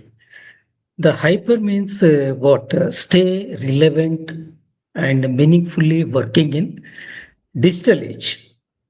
Because whatever we are doing, it should be meaningful in the digital age. That is what we are calling as a hyper learning. First step. Next comes that from where this hyper learning came from, because we adopted from way hyper learning. What is the purpose of hyper learning is that new way of beginning, how we start. That is what in the AI era, how we want to be start the technology in our thing. Next is that the new way of working, when we are using that AI, how the working style is changing compared to before 2025 and 2025 to 2050. Because I'm not going to go deep into technical, because Verma and other are, DeepSeek and other technologies are there. This is the fundamental accept. The hyperlearning is that one is that mindset, first of all. End user mindset and society mindset should be in the hyperlearning mode. Next comes that behavior. Human behavior should be according to the technology. Third comes the daily practice, the technology in our learning. This system is called hyperlearning. This is what my take. Yeah, okay, I get it. I connect all the points. I see what you're saying, Doctor. Don't you worry. I caught on to that. Don't you worry. Yeah, thank you. Thank you. I think that's very smart. And yeah, I mean, when it comes to, I mean, everything is hyper these days now. Like when it comes to learning, like learning how to use a new tool, learning how to use a new AI, how to use a new open source model, how to use a new closed source model, how to put AI onto your own device. You know, we can think of all the different ways in which, you know, hyperlearning's being done, Doctor. And I completely agree with you. Like it's moving that fast that we have to hyperlearn in order to keep up with the hyper innovation, so to speak, of AI. You know, so I completely agree with you. So thank you very much for sharing that, Doctor. And Jay, let's bring you into the discussion. You've heard everyone been speaking. Also myself, and you know what my thoughts are. But I got a question for you, Jay, which is: does hyperlearning sacrifice depth of learning for speed? Very interesting question. What are your thoughts, Jay? I think that it's the opposite. Oh, really? Yeah. Okay. I did not expect that. Okay, please share. I think the access, the hyperlearning is efficiency, and the access to the information, valid and ability to ask questions, but also the fact that as the AI tutors and things become more evolved for students, educators to use in their classroom, I think it's really important that that hyperlearning is also accompanied with a Socratic way of asking the learner to come back with questions consistently. So it's not a search engine, right? This is the ability now for people to be challenged at at their level, where they're at. You know, I'm a big follower and proponent of Khan Academy in terms of Solomon Khan just released a book, that Brave New Words, and I think if everybody on the panel, everybody in the world, every educator should read it. It really does hit home to this fact that for the industrial learning era, we've had to learn a lot of information and memorize it. And every time you move up in a course, you don't have course mastery because there's not time or efficiency in that information transfer for every level of learner. But if that learner along the way can have mastery when they get to the higher subjects, so hyperlearning, that mastery is going to help them be the creators that human potential has within us all. This AI is a tool. There's a lot of dangers. We've talked about, not just today, but in panels and everything, about who's creating the AI and who's doing the teaching and the learning and all of the different models. But the fact of the matter is, if we're going to use it in learning and training in this hyper-learning environment, it has to be equipped to challenge the learner for where they're at and help them with their mastery at every stage. And I think that that's a really important piece. And so that's why I think it's the opposite from speed, is efficiency. And Socratic style is actually going to help us all learn faster. Instead of being confused and trying to move forward in our current industrial models of education, students have a chance to actually have mastery with these tutors alongside of them, and the educators being facilitators. I mean, we talk about, you know, hyperlearning and, you know, AI teaching us, and obviously us learning from AI and everything like that. And, you know, teachers need to, you know, learning from teachers, etc. But, you know, let's fast forward this. Let's say we're on the frontier right now. So let's say we fast forward this to 3 years. Okay. And, you know, we're talking about the times when, you know, the robots are around and stuff like that. Is it going to become that instead of it being an AI tool, it becomes an AI species that's teaching us, right? Instead, right? As like the robot will be teaching us, you know, whatever it is that you want to learn of. I don't know what lessons that you do, but would it be the robots that will be teaching us, or would it still be human involvement in that, as in it will be human and robots doing the hyper learning, or sorry, the hyper teaching, so to speak, in this scenario? I think we have a decision to make, and I think that if you turned it completely over into asynchronous machine teaching, you've lost the humanity of creation and creativity. This is a tool like a hammer. When we're building, you've got to decide what nail to hammer in or what page to print for the printing press. This is a tool. Now, if we try to automate it to try to take the human component completely out, we are creating something that is a monster, if you will. Yeah. I think educators are fearful of this scenario, but in reality, if you can have AI as a tool for an educator, take a lot of rote things and really help students master the concepts, and they are using it as a tool, it's phenomenal, because the next generation, the alpha generation, now will need to be creators more than memory deposits for the information we've expected all of us to know to this point. So we've got to now focus more on what we all love as a value, which is creativity. We are creators in our mind and our imagination.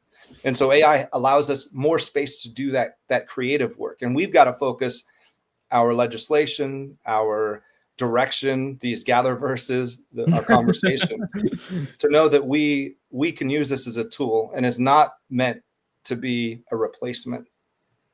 Well, thank you for sharing your thoughts there, Jay, and thank you for going with me as well on my little scenario there. But I just wanted to throw like a little side question, you know, just to make it a bit more interesting. So I appreciate it, and yeah, great response as well, Jay.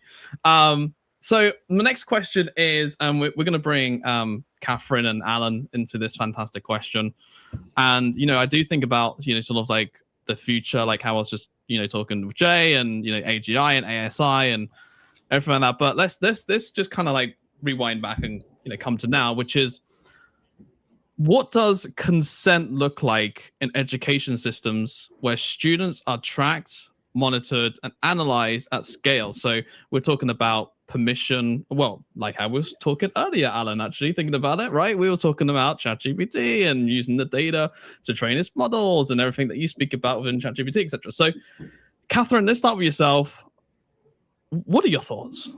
Yeah, well, I think it's really exciting. Let me just backtrack a little bit to agree and build on what Jay said. It's a very creative time, potentially, and especially when new cultures collide, new knowledge comes out of that. And so there's a great potential for creativity across borders. Imagine two kids on a call, Screen 360, for instance, two students have a similar idea and they say, yeah, let's work on that. Screen 360 will put them together so that they can collaborate across cultures. And so what I see in this period of where they're tracked, monitored, analyzed at scale, they can agree to be researchers. I see a league of young researchers, and that's very much in the model of Rudolf Steiner, Waldorf schools, where they put together a portfolio of learning. And so they're out there learning what they want to learn.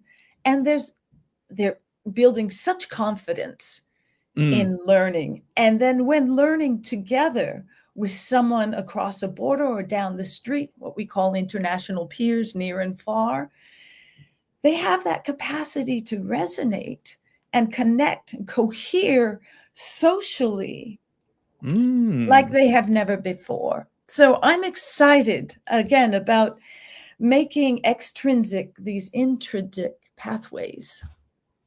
That's very interesting, actually. And then you think about like the new devices coming out, right? Like, hold up a sec, Catherine. Don't you might get. I'm trying to talk to you. No, I was gonna say it's very interesting because you think about the new devices coming out, like VR headsets and also let's say Meta's glasses, for example, with Ray-Ban, right?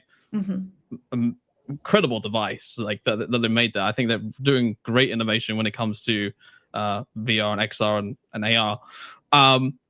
But then when you think about these new devices coming out and the sort of internet creativity with these new devices, etc., and AI being put into them, it's like a crazy new world we're sort of going into. Not just like own AI only, but even like these other technologies combining with AI, right? That's where it's getting even more crazy, right? When we talk about the generative models, when it comes to creating films with generative models, but also just the integration of these new devices.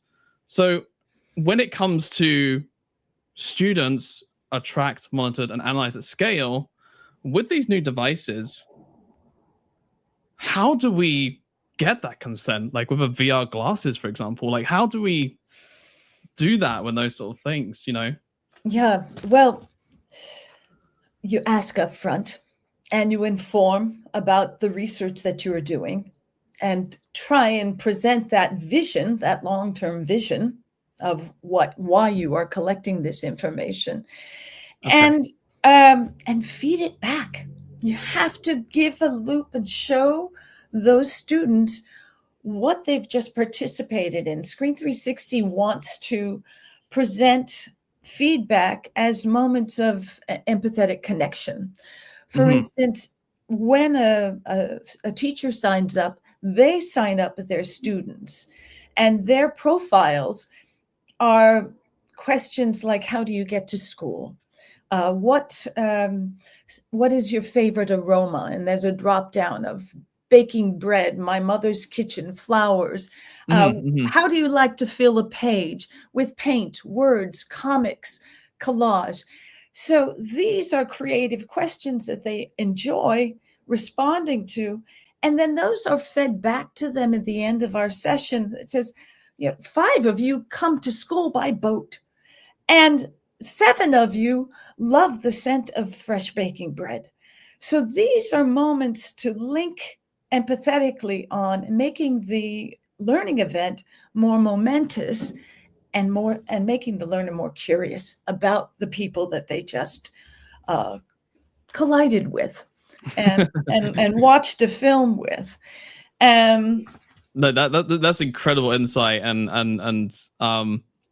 I think it's amazing. It's just so interesting, fascinating, and I honestly I could go all day speaking with you about this, Catherine, but we do need to jump around to other panelists. So thank you very much, Catherine. And I saw Jay nodding throughout that, so he's in a lot of agreement with you there. Also, I just wanted to quickly. There's a comment that came in from Immediate Tiger. He said, "I'm pretty sure that everyone here thinks 99% of the people outside this webinar are using AI. Of course, they are studying 24 hours a day, only Einsteins."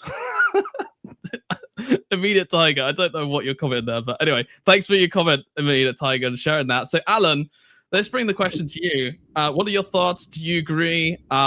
Please share. Yes, it's a great question.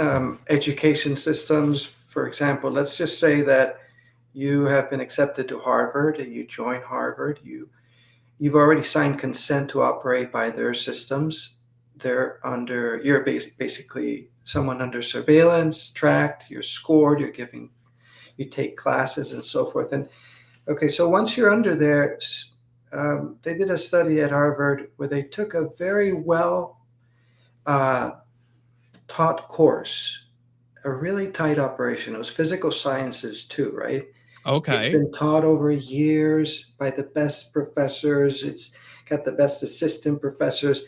It's a fine-tuned operation, that course. Students that take it, they learn a lot. This is Harvard, it's quality. And so they decided to add an AI tutor. And they never expected that the outcomes. It turned out that students learned twice as much with the tutor in a shorter period of time. Oh, twice as much. interesting. So this is like the best educational university, the best course with the best scientists and assistants and everything in there, the full spectrum of the best in the United States. And then you add the AI tutor, and the engagement doubled, the learning doubled in a shorter period of time in physical sciences. So even the very best by Harvard benefited from having all the students have an AI tutor that also tracked them, that monitored their development, that analyzed their learning, where they need a little bit more support, where they need a little bit less support, where they're more engaged.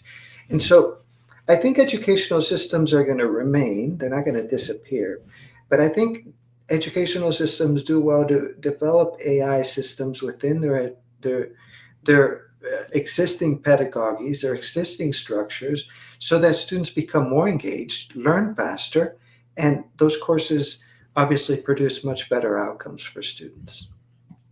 No, I completely agree, Alan. And yeah, I mean, that's just such an interesting study. It really is. It's such an interesting study that they've done there. And again, Jay was nodding his head throughout the whole thing. He's like, yep.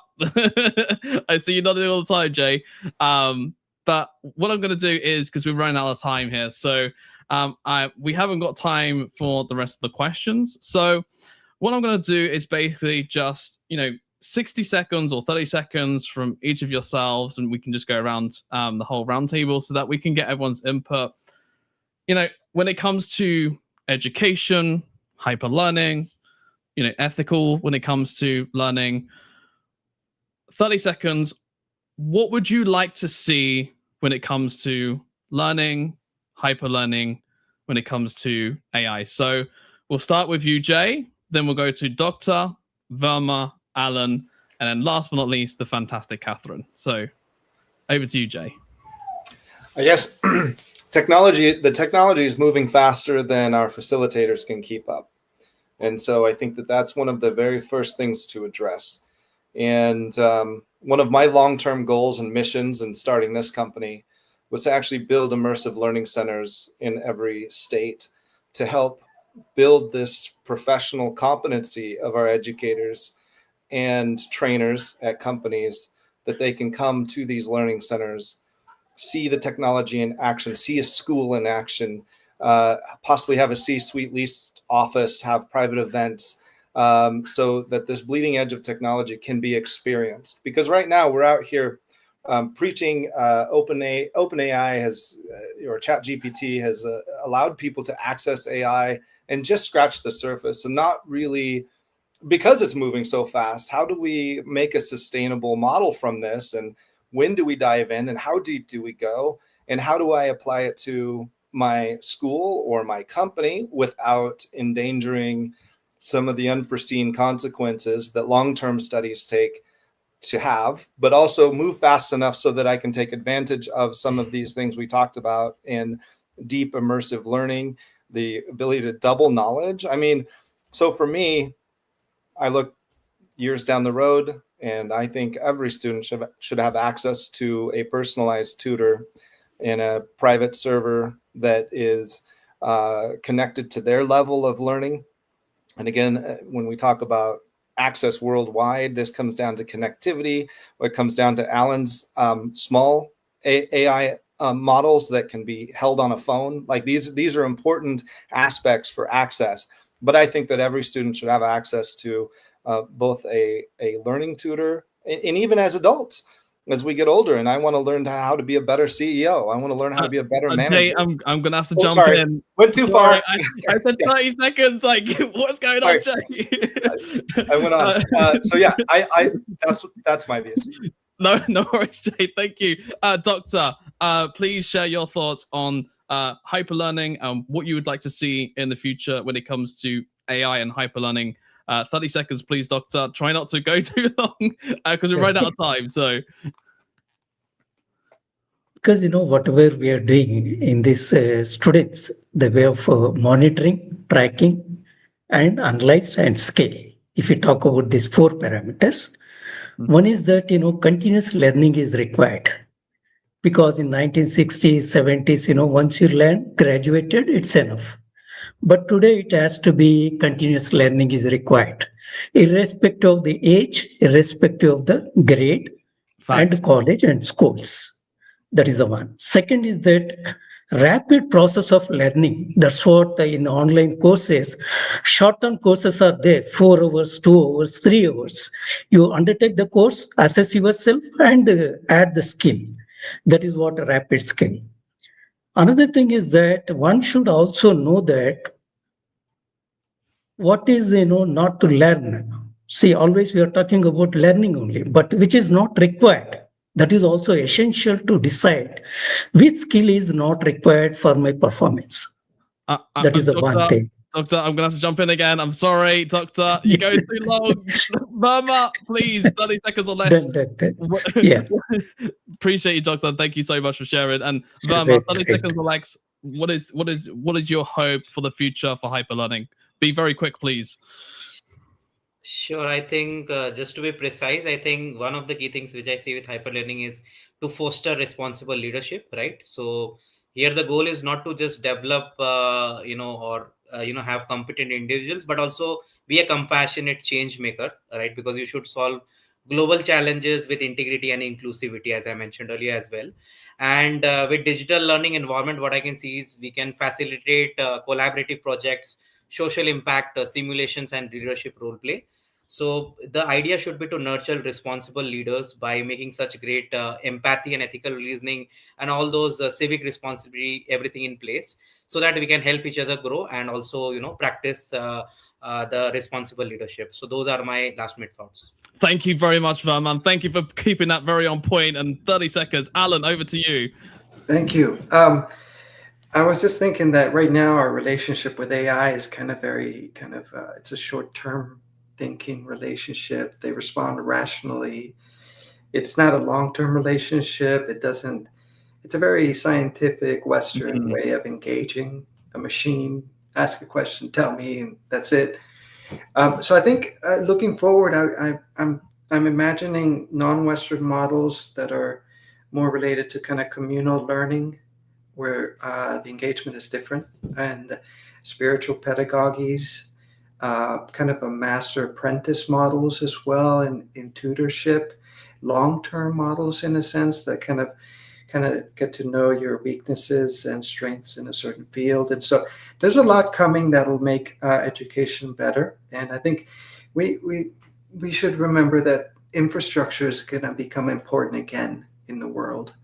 In the past, there was all sorts of things, electricity, dams, all that is necessary to create an infrastructure for AI. And so, thank you. Okay, you jumped up there, Alan. Thank you very much. Catherine, over to you. 30 seconds, please, and then we'll have to finish this. I would like to explain the obvious, that collaboration with great minds like we have in this panel is the way forward. With Anne Fay and Alison McMurtry, we agreed to write an essay on the ethics of AI and hyperlearning. And so I'm looking forward to that. And it's important for us to tread lightly. We do have a right to educate, but there are people out there in the world. The Taliban fights hard for it to slow down. So we have to really keep that balance in mind as we are reaching out, connecting at scale. Well, thank you very much, Catherine. That is all we've got time for. Thank you to everybody on the panelists. Apologies for overrunning, but we had so much to talk about. Up next, we've got some fantastic videos and also another roundtable discussion with the almighty Christopher, who will be coming up as well later on. And also make sure you follow every single person on this panel. Go and follow their LinkedIns, go and connect with them. These are fantastic panelists, one of the coolest panels I've had in a while. So thank you to each and every one of you. And also, don't forget, also connect with me on LinkedIn as well. And that is it from us. So over to the GatherVerse team. And I won't be seeing you next, but Christopher will be. So I'll see you later. Alan and Catherine, I sent you a LinkedIn request. I'd love to chat more. Okay. Yep. Okay.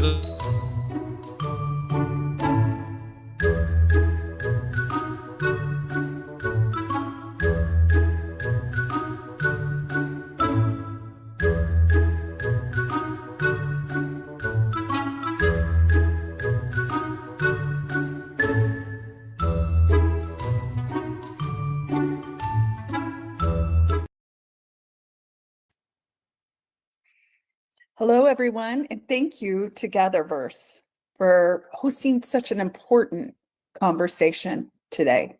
My name is Teresa Grant Narsaman, and I'm the founder and CEO of Make a Difference Now, or MAD for short.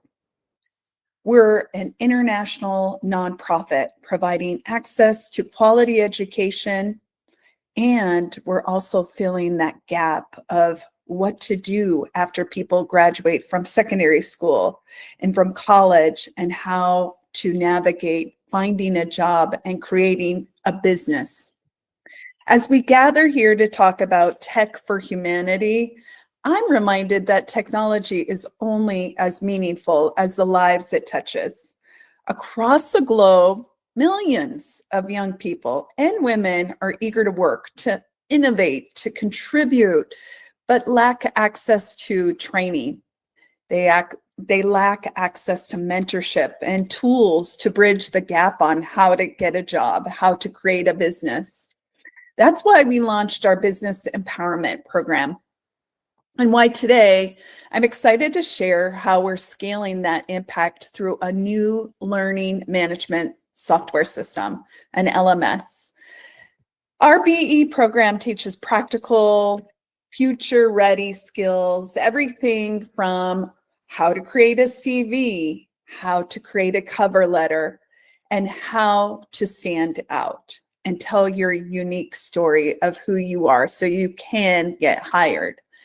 It also teaches entrepreneurship, and it teaches growth mindset over fixed mindset, because as we're trying to find jobs out there and the youth unemployment rate is high, as well as women unemployed, we have to have a growth mindset that we may not have found the job yet, but we can get there. And that is something that we develop. We also help with mock interviews. We help with communication workflow. After you apply for a job, how often do you actually follow up? Many people just apply and then wait. So we really encourage them and coach them through our LMS, our software system. People have a username, a password, they get online. And even if they don't have internet, we have an app that they can navigate our curriculum and learn how to empower themselves. With our new LMS, students can now access interactive, localized courses from anywhere. They learn at their own pace, or they can learn with an instructor. Whether in a rural village or a city center, we provide them access to our curriculum. We connect with global mentors, peers, and entrepreneurs, and we're able to track their progress while they earn badges that they can share on their LinkedIn and other social media. And they can include when they're applying for jobs. We utilize a rapid technology growth. This is one of the summit themes. Our LMS leverages tools like mobile-first design and AI. Social and economic progress. Graduates are starting businesses. They're getting jobs and breaking cycles of poverty. Each student represents not just one transformed life, but an entire family and a community uplifted. Bridging the digital divide is another theme. By making the platform mobile, compatible, and accessible offline, we're ensuring rural learners aren't left behind. We're also preserving culture. The platform includes local case studies and culturally relevant entrepreneurship examples, so learning doesn't erase identity. It actually strengthens it. Ethical development, privacy and equity and dignity are non-negotiables. We are committed to building a system that serves, not exploits, the learner. At MAD, we believe that technology is most powerful when it amplifies human potential. Our LMS isn't just about delivering content. It's about unlocking opportunities for young people who have the talent, but not yet the tools. As the Middle East and the world continue to innovate at lightning speed, our challenge is to ensure that no one is left behind.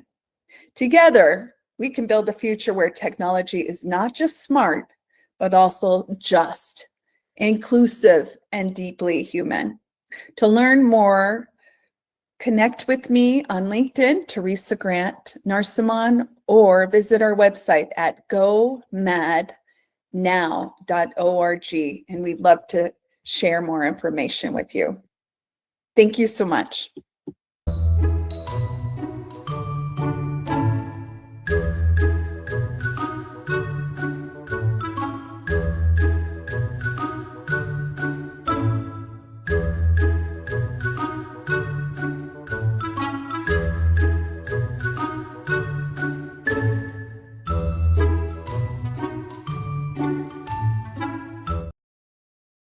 Good day, everyone.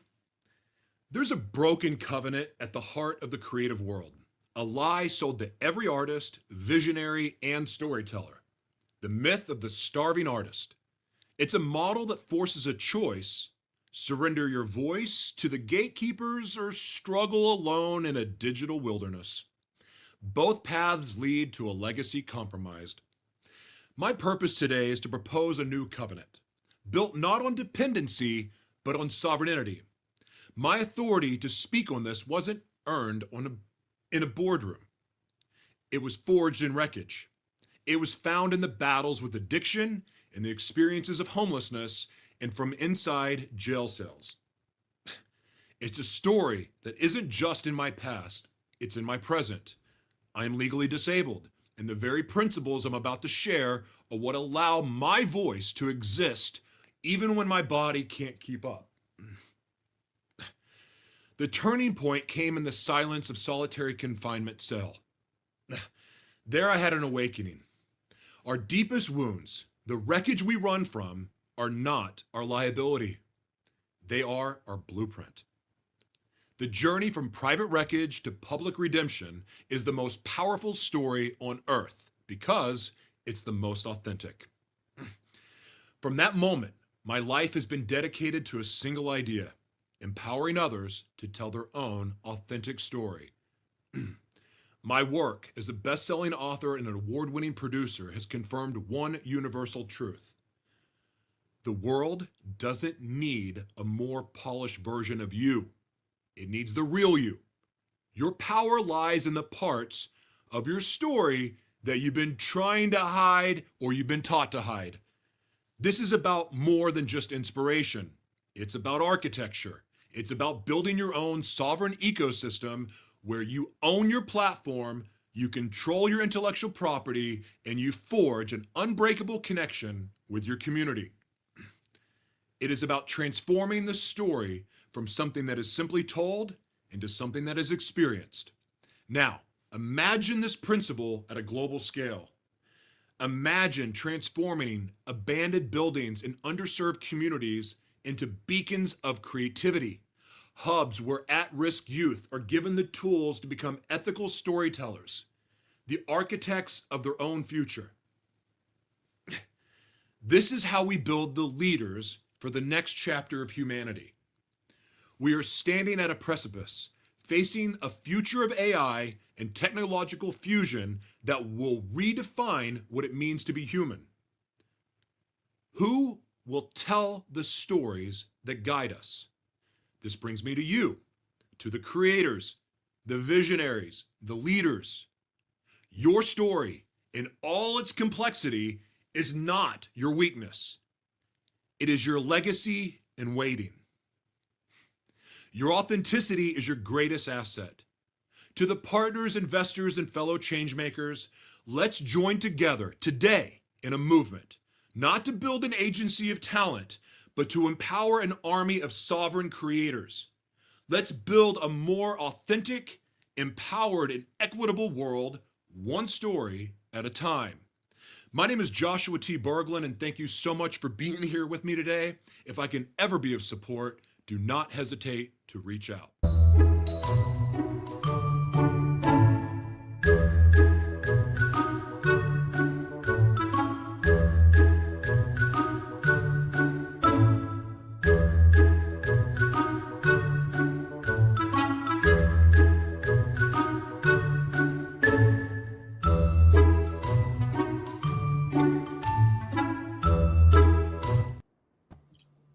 Greetings again, and welcome to everyone that's come to join us to this last and final roundtable of GatherVerse Tech for Humanity Summit, the Middle East, day one. We're so happy to have each of you. If you can mute your mics until called upon, we have a lot to be able to unpack, and coming off the heels of really just incredible expressions brought by our other really impactful roundtable discussions. We're certainly happy to see everyone still here at GatherVerse.live, which is just your place to be in the moment to share with us together. Today, we're covering on the topic of expression of the human role of extended reality. There is a lot to bring out. This will be a very concentrated and very dedicated focus, moving quick roundtable discussion. I am adorned and situated with experts in different minds from quite literally around the world. And what we'll do is we'll call upon each of you. We'd like to tell you briefly who you are, 30 seconds or less, and what inspired you to be here today. Maria, we're headed your way. Then Sean, you'll be next. Maria, please. Hi, everyone. I'm Maria Vilar. I'm an electrical engineer from Portugal and also the CEO of Immersive Studios. I'm like you, I moved for about the power of and the impact of immersive tech in society. And I'm very interested in building ethical solutions here. So I'm also part of Immersive. I'm a board member, and that's our focus as well. We're happy to have you, Maria, and welcome back. Thank you. Sean. Hi, Christopher. Thanks for having us. This is amazing. My name is Sean Mann. I am from Los Angeles, California, and I'm the CEO and co-founder of a company called RP1. We created the first spatial browser. And the reason why I'm excited to be here is it's important to really talk about the impact of not only what the internet has done to us for the last multiple decades, but how we can usher that in from an XR lens. How do we can connect with each other in 3D ways, which will be as close to reality as possible. And so it's quite exciting. Thank you, Sean. Welcome back. Happy to have you. And Brandon. Hey, everybody. My name is Brandon. I'm based out of Austin, Texas. I've been in the XR space for a handful of years now, but my background is in computer science and biology. And a lot of just what gets me interested is, one, technology feels like magic. And if you can share it with the right people, they can also sort of get that experience as well. And then when you put powerful tools behind it, you really get to empower a whole lot of people in a lot of ways. And so I always try to come to these and, whether it's on one side, listening or talking, just to really get to interact with people who also share those kind of visions and, hopefully learn a little bit. So, yeah. Brandon, we're happy to have you and welcome back as well. Lauren and Avery. Hi, sorry, that took a second. Hi, I'm Lauren. This is Avery. And I am the producer of the AI XR podcast and also recently joined Virtual World Society as their community and staff manager. I'm excited just to talk about deeper conversations because immersive technology, a lot of times we talk about like the hype cycles and superficial stuff like that. But I think with this technology, we have the capacity to, make things more inclusive, especially internationally, and just talk about how we design XR to be humane and inclusive and culturally rich. So yeah, I'm looking forward to it. Thank you, Lauren, and welcome back. We're happy to have you. And briefly, Ian, please. All right. I am the founder of Howler, Hybrid Online Live, where I try to integrate all kinds of disciplines so that students can learn more easily without having lots of problems. And then I try to fully take advantage of human emotion in learning processes because the social connectedness plays a huge role in the hyper learning effectiveness. So that's what I'm trying to do. So through my platform, I'm trying to create many freelancing job opportunities as well. And I really believe that in the future, private education should be available to everybody. In Korea, it seems like many people are not even interested in private education, especially among the underprivileged families. So, but they should know that in the AI era, in fact, this divide can be narrowed down, significantly narrowed down. They must know about this. that's what I'm trying to tell everybody. Sure. Yeah. Thank you, and we're happy to have you and welcome back. And Dr. Rangali. Hey, hi, kids. Hi, like, hope you guys are fine. Myself, I am Dr. Satish Kumar Rangali, and I completed my doctorate program last year from Judson University, Illinois. So I got this is my second or third event. This is my third event. I joined this. I think this September I'm joining. I'm very glad that I joined. I got your contact from Dr. Kion Abrasha, who is my professor, and I got to know great things about you guys. And by this event, I'm getting to know different kind of people and uh, different panel people and different set of new things that are coming up. So I'm glad to be part of this one. Thank you so much, guys. Dr. Rangali, we greet you and we welcome you. Welcome to GatherVerse. And Brian, please. Hi, everyone. Thanks for having me. Sorry I'm late here, but I'm the founder of Parallel Worlds, as you can see down here, and we're a spatial transformation company helping brands and creators more meaningfully extend their intellectual property in physical and digital mediums.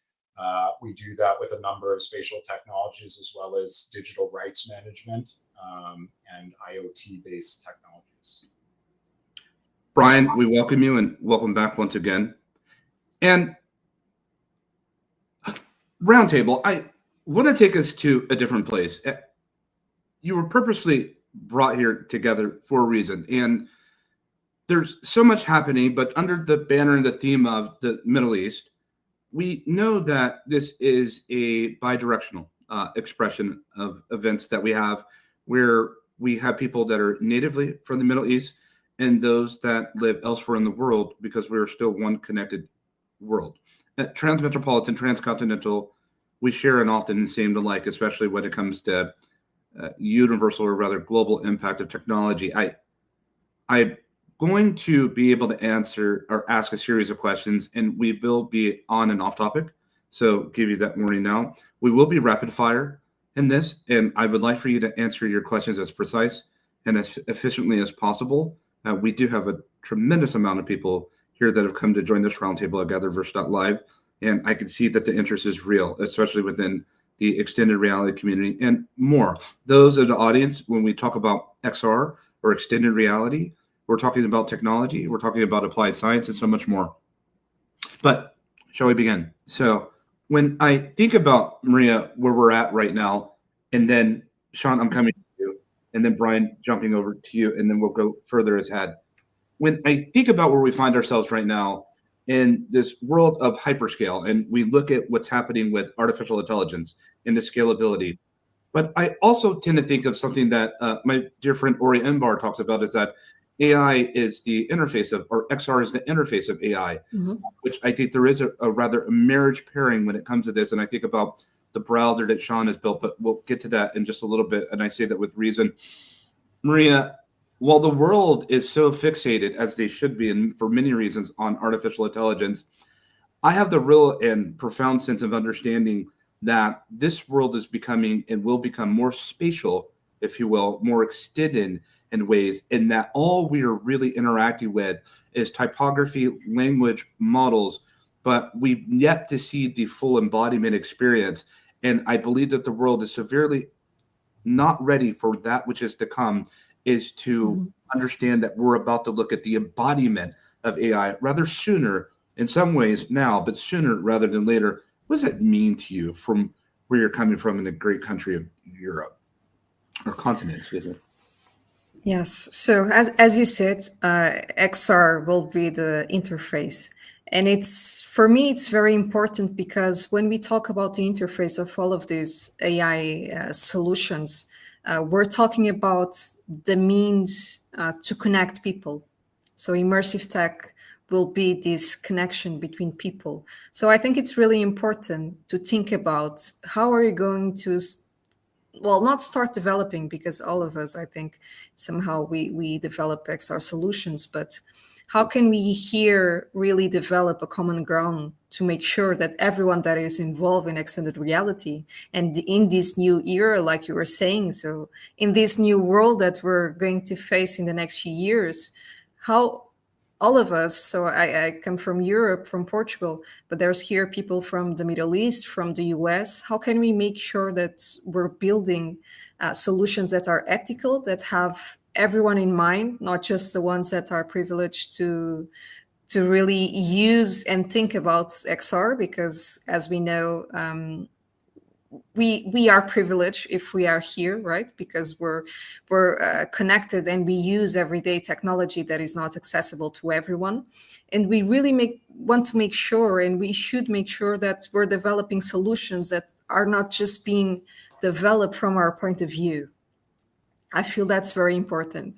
For me, extended reality, it's an amazing industry to work in because it's so diverse. So we have people, for example, I'm an engineer, so I come from the tech part, but then we have designers, we have storytellers, we have people hosting amazing events at virtual worlds. So we have so many different jobs and roles, and people come from different backgrounds. So research, arts, so it's infinite. So we really need to have these conversations and make sure that the extended reality solutions that we're developing have this common ground of respect, of sustainability, and also of ethics as well. Real quick, as a quick follow-up, Maria, and then Sean, we're coming your way, and we're coming around the corner.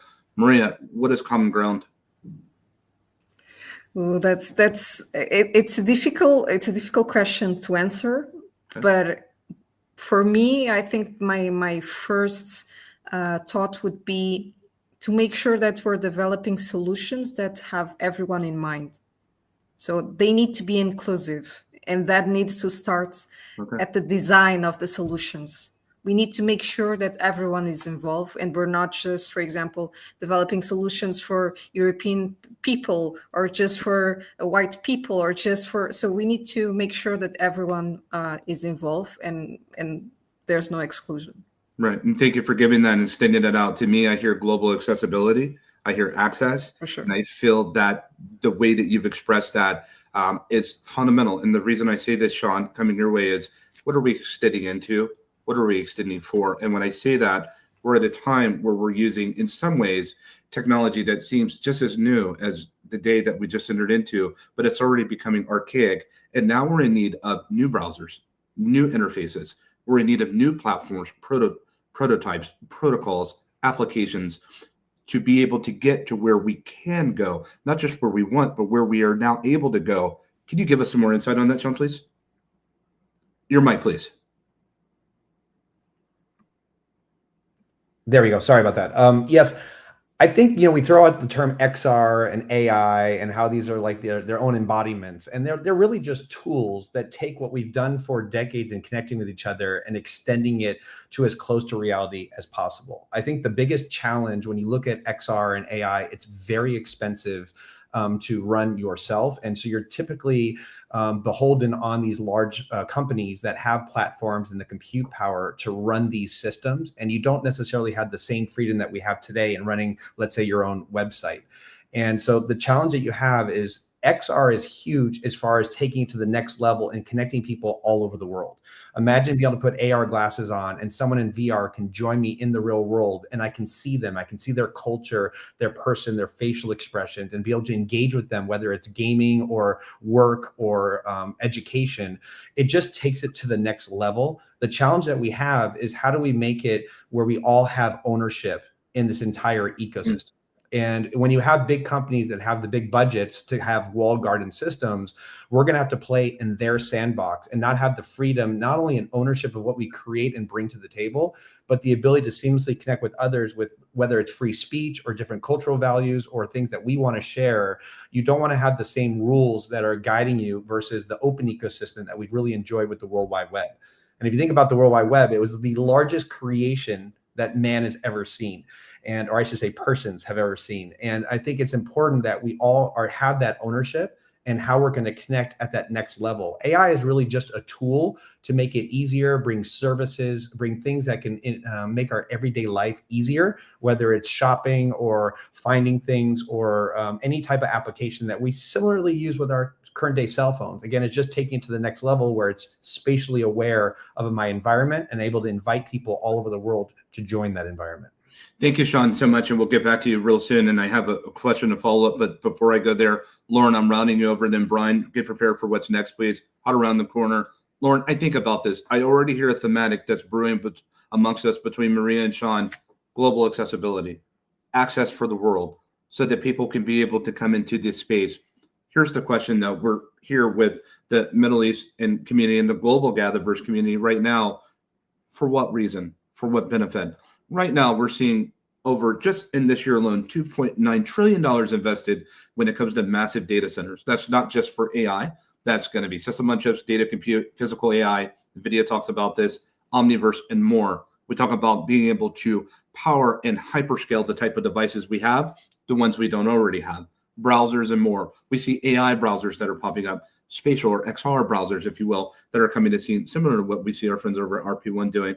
We know that engineers, as Maria just said, they're building and designing. I believe I get this profound sense in XR that we're preparing for that which is to come, for the arrival. We're behind, but we're doing our best to be able to keep up. My question for you, Lauren, with your mic unmuted, the question is this: when we think about the reasons to extend reality, what are we extending reality for? All the Middle East is listening right now, if you will, and they're sitting here saying, we have this new power, these new capabilities. Why go into this direction? And what is the ultimate benefit of centralizing with humanity? Okay, so I think that XR as a tool is something that is new, and it gives us the ability to, from me in Colorado, to be able to connect with someone in the Middle East. So I think that alone is super powerful, and a reason that we should, adapt to these tools, because they're being created and they give us a space to feel as if we're present with someone in the Middle East. And then whenever we're creating these tools, I think it's important to make XR humane by just prioritizing empathy and accessibility. And this all comes from the design pillars. So making sure that the core design pillars revolve around inclusivity and privacy and all things that are ethical when designing them. But Dr. Rangali, thank you, Lauren. But Dr. Rangali, as I sit here and think about this, I want anybody, but Dr. Rangali, I'll focus this on you for a moment. What are we extending our reality for? What is the reason? What is the inherent benefit? What is the essential benefit for us centralizing? Give me one of those, please. So the essential benefit I can see, right? So we can prioritize all the abilities where people can participate equally, and also instead of amplifying the biases, right? The XR should work against the systematic inequalities, and also it will try to emphasize the mental health as well, which will avoid manipulative designs as well. So it's not just about the technologies, I can say. It is about the diverse voices which should shape up the standards. So the education, right, about this XR ethics, right, it should be a widespread, and it should protect the people who will empower them to grow as well. That's a very fascinating response, and thank you so much, Dr. Rangali. We'll eventually come back to you here very soon. And Brian, I'm rounding into you now, and there's been things that I know that you've been exploring with when it comes to virtual worlds, if you will, and ecosystems. We see the question on this stage, but I'm going to have a little bit of alteration with it, and I'm coming off the heels of what Maria, Sean, and Lauren has said, and now Dr. Rangali. I think about a quote from Simon Sinek: "People don't buy products and services; they buy culture." What happens when you bring the amalgamation of cultures together? What really happens? What really happens when this virtual ecosystems of interaction and communication ingress millions and billions of people together, not just with typography and font and likes and reactions and images and videos shared, but actual embodiment, humans, virtual humans extension that are so real, including machines, neural networks, that are so real that they're indiscernible to the human eye. What happens when we bring all of this culture together? Is there a benefit? Is there a gain? Is there a deterioration? What are we looking at with that, Brian? Great question. Well, we need to do it thoughtfully, right? And what we're gaining is an ability to not necessarily escape our reality, but start reshaping our reality. and having more shared spaces and places and richer interactions with each other, and hopefully safer interactions. So what will come from this? Safety, if we want it to. But those guardrails, as everyone has discussed already, need to be built into the way that the system is designed. Accessibility and inclusivity is something that is a UX UI thing. It's an AI thing. It's also just basic telecommunications infrastructure and making sure somebody can get internet access or access to the types of tools that they need wherever they are in the world. But Sean, Brian, before you move forward with that, I have to stop on that because I want to ask you to extend on that. If you'll be so gracious enough just to you talk about safety and you talk about being able to design safety in these guardrails, and it reminds me of what Maria just spoke about this need to be able to design greater accessible, and you have people like Sean that are building very frontier type platforms. But it seems to me, and Brian, correct me if I'm wrong, it seems to me we don't have enough innovators. We don't have enough capital that are going towards this. And it seems to me that this is where a substantial amount of deal flow right now should be involved when it comes to building out this extension. Yeah, but it's and as Maria touched upon, it's kind of an artist's, choice here. We need to build this in a thoughtful way. There was burgers and milkshakes and fries before there was McDonald's, but that was a Happy Meal. Right. So the way that something is presented to somebody is paramount. Right. And so if I speak a different language or if I can't see out of this eye, we should have adaptive interfaces that know that immediately and start representing information to me because of the disability or the language I'm speaking. So there's an elegance to that. And part of that is technology and part of that is artistry. And this is like what Rick Rubin talks about when he talks about that taste thing, right? But it's about presenting this in a way that people can have healthier and safer interactions. But Sean hit on the idea of ownership. And we kind of uploaded everything to the internet 30 plus years ago and didn't add access controls, encryption, and ownership procedure. And we thought that was normal because we were feeling around in the dark. And we haven't known how to use the internet. We still don't know. And we're still asking the wrong question. We're saying, what is it? And it's not what is it? It's what are we going to make of it? And that's the real, curiosity that needs to take over. Thank you, Brian. And we'll come back to you just a little bit. Brandon, does owning our own data, does owning our own cultural expression on these platforms to extend it to strangers near and far and to friends, family, loved ones, if you will, what is the benefit of ownership when it comes to extending spatially and growing? For sure. I think having access to your own data and being able to say who gets what is beneficial. But back to the point that Brian made, we've been putting our data out for everyone to get for literally as long as some of us have been alive. And so it's sort of hard to put the genie back in the bottle once you get it out. And so the whole sentiment around what's mine and what's yours is completely, it's like if I pick up my iPhone and I go to a website, is that now my data or their data? And the ambiguity around what's mine and what's theirs is so, everywhere that it's almost like we get a fresh start, but even when we get a fresh start, we're still basing it off of something that's just so convoluted to begin with. And so the walls around it is difficult. So I guess for me personally, I would like to keep my data. I would like to have access to my data. I would like to say who gets access to my data, but to even know what I would even consider my data at this point. Is it everything that has my name on it? Is it everything that could have my name on it? It's so, ambiguous. And so it's a hard question to answer, but at the end of the day, I still would like to have access to my data. It's just, what do I consider my data at this point? I find that rather fascinating as you say this. I'm listening under the banner of each of you, and Ian, I'm coming over to you because I think that while we need our innovators and we need our developers, engineers, and our designers, Brian mentioned about UI, UX, and there's so much more. We make this play for ownership.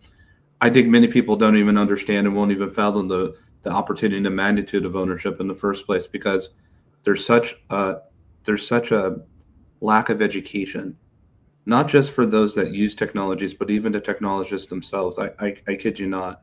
I said to an audience years ago, what happens when the technology becomes more advanced than the technologist?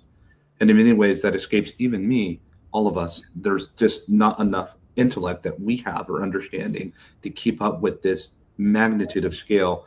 We need our educators now more than ever. Ian, why do we need our educators now more than ever?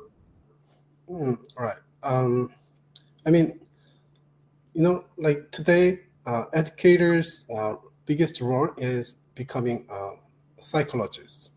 Rather than like delivering just like a simple knowledge to students. I mean, delivering knowledge to students is outdated now.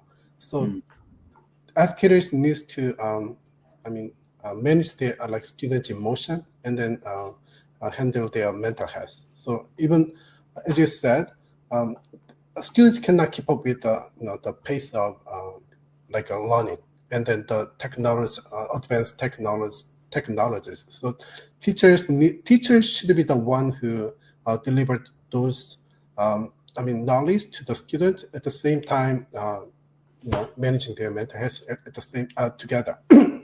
But in my opinion, in the future, I think schools should be the should be places like playgrounds where they can share their knowledge rather than just taking tests and competing against each other and using their hyper language or like AI learning tools.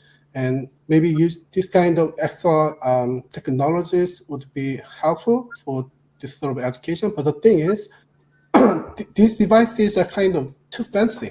I mean, for now, it is kind of too much for ordinary students. So these devices must be equipped in schools so that they can have more fun to share their knowledge and share their emotion in the process of learning. And in this process, I think educators could play a big role about how to use this kind of devices more ethically and safely for them, especially for their mental health. Thank you, Ian. I appreciate that so much. Lauren, I'm coming back to you. Marie, you're next. Maria. Lauren, I think about this, and Ian brings about this idea of educators using these tools, these platforms that we're building. But it seems to me, Lauren, that, with your mic off, it seems to me that in some ways, technologists are in need to become educators because teachers can't just arbitrarily pick up these platforms, these tools, as Sean puts it, and others as tools, and just to easily just to be able to understand it, let alone to understand the inherent benefits and how this benefits their whole entire student populace. Lauren, your mic. Okay. Yes. So I definitely think that the technologist role plays its own role.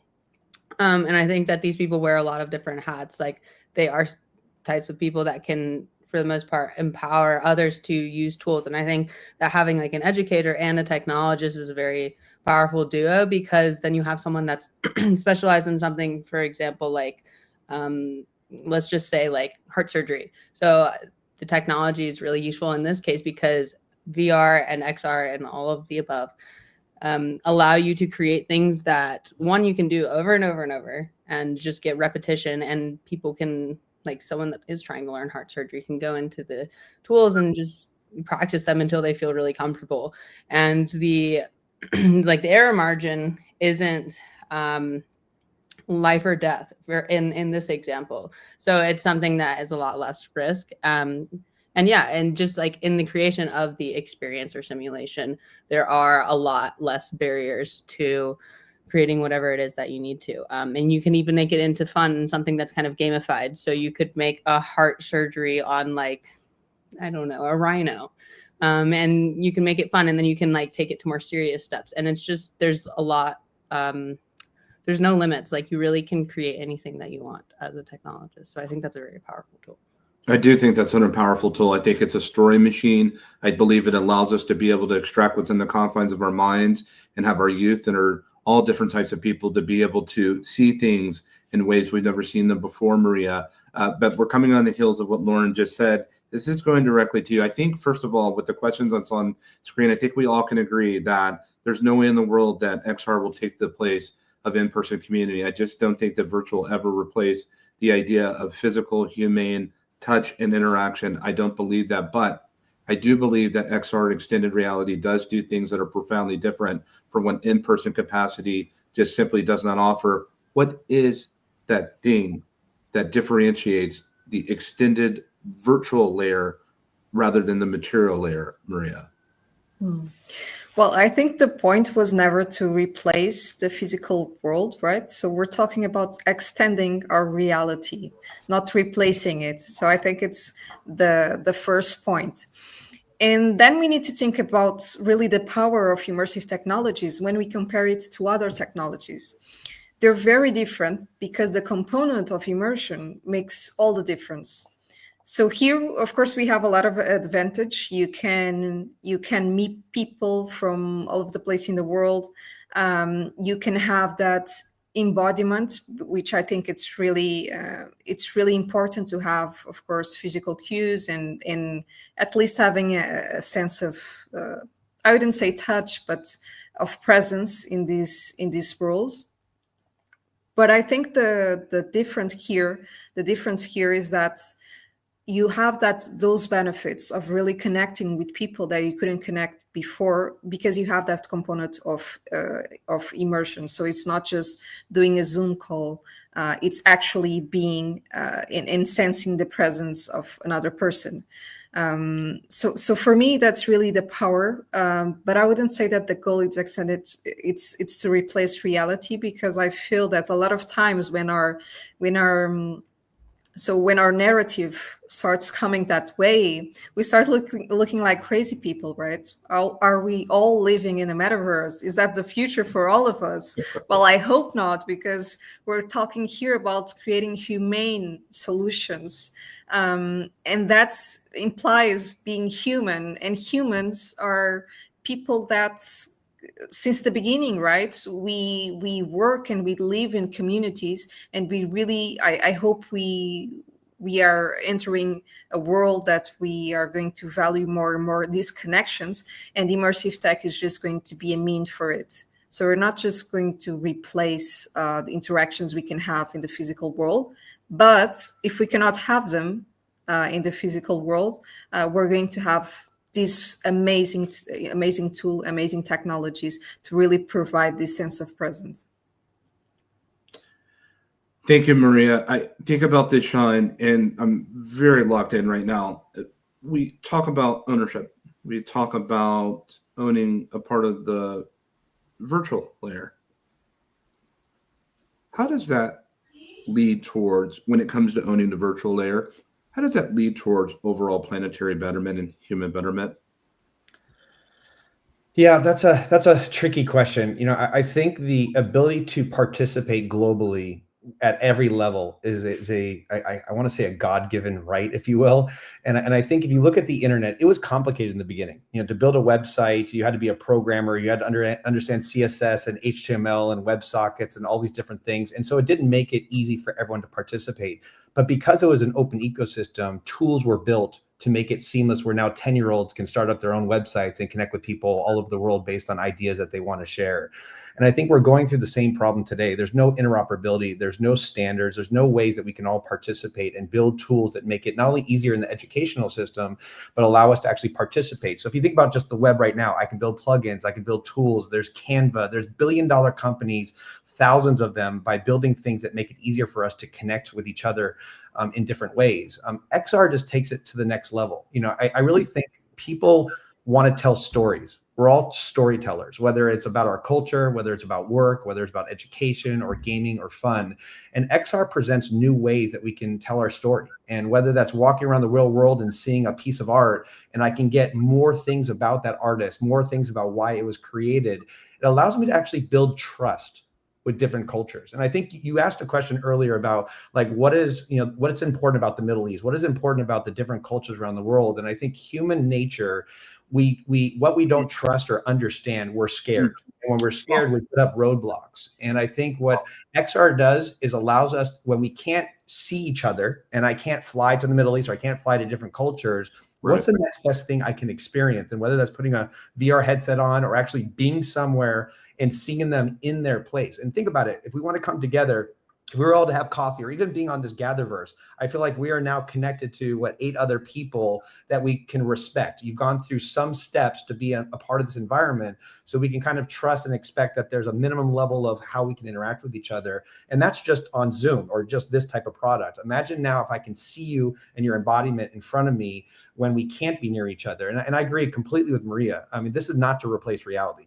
Reality is always going to be better than anything in the world. But when we can't have reality, which COVID proved, which being all over the world has proven, what is the next best thing? And XR really provides that equal aspect. Just a brief follow-up with that, Sean, for those that may not understand, because I realize more and more when I find myself in different, as emergent technologist, I am in several different, if you will, sandboxes of technology.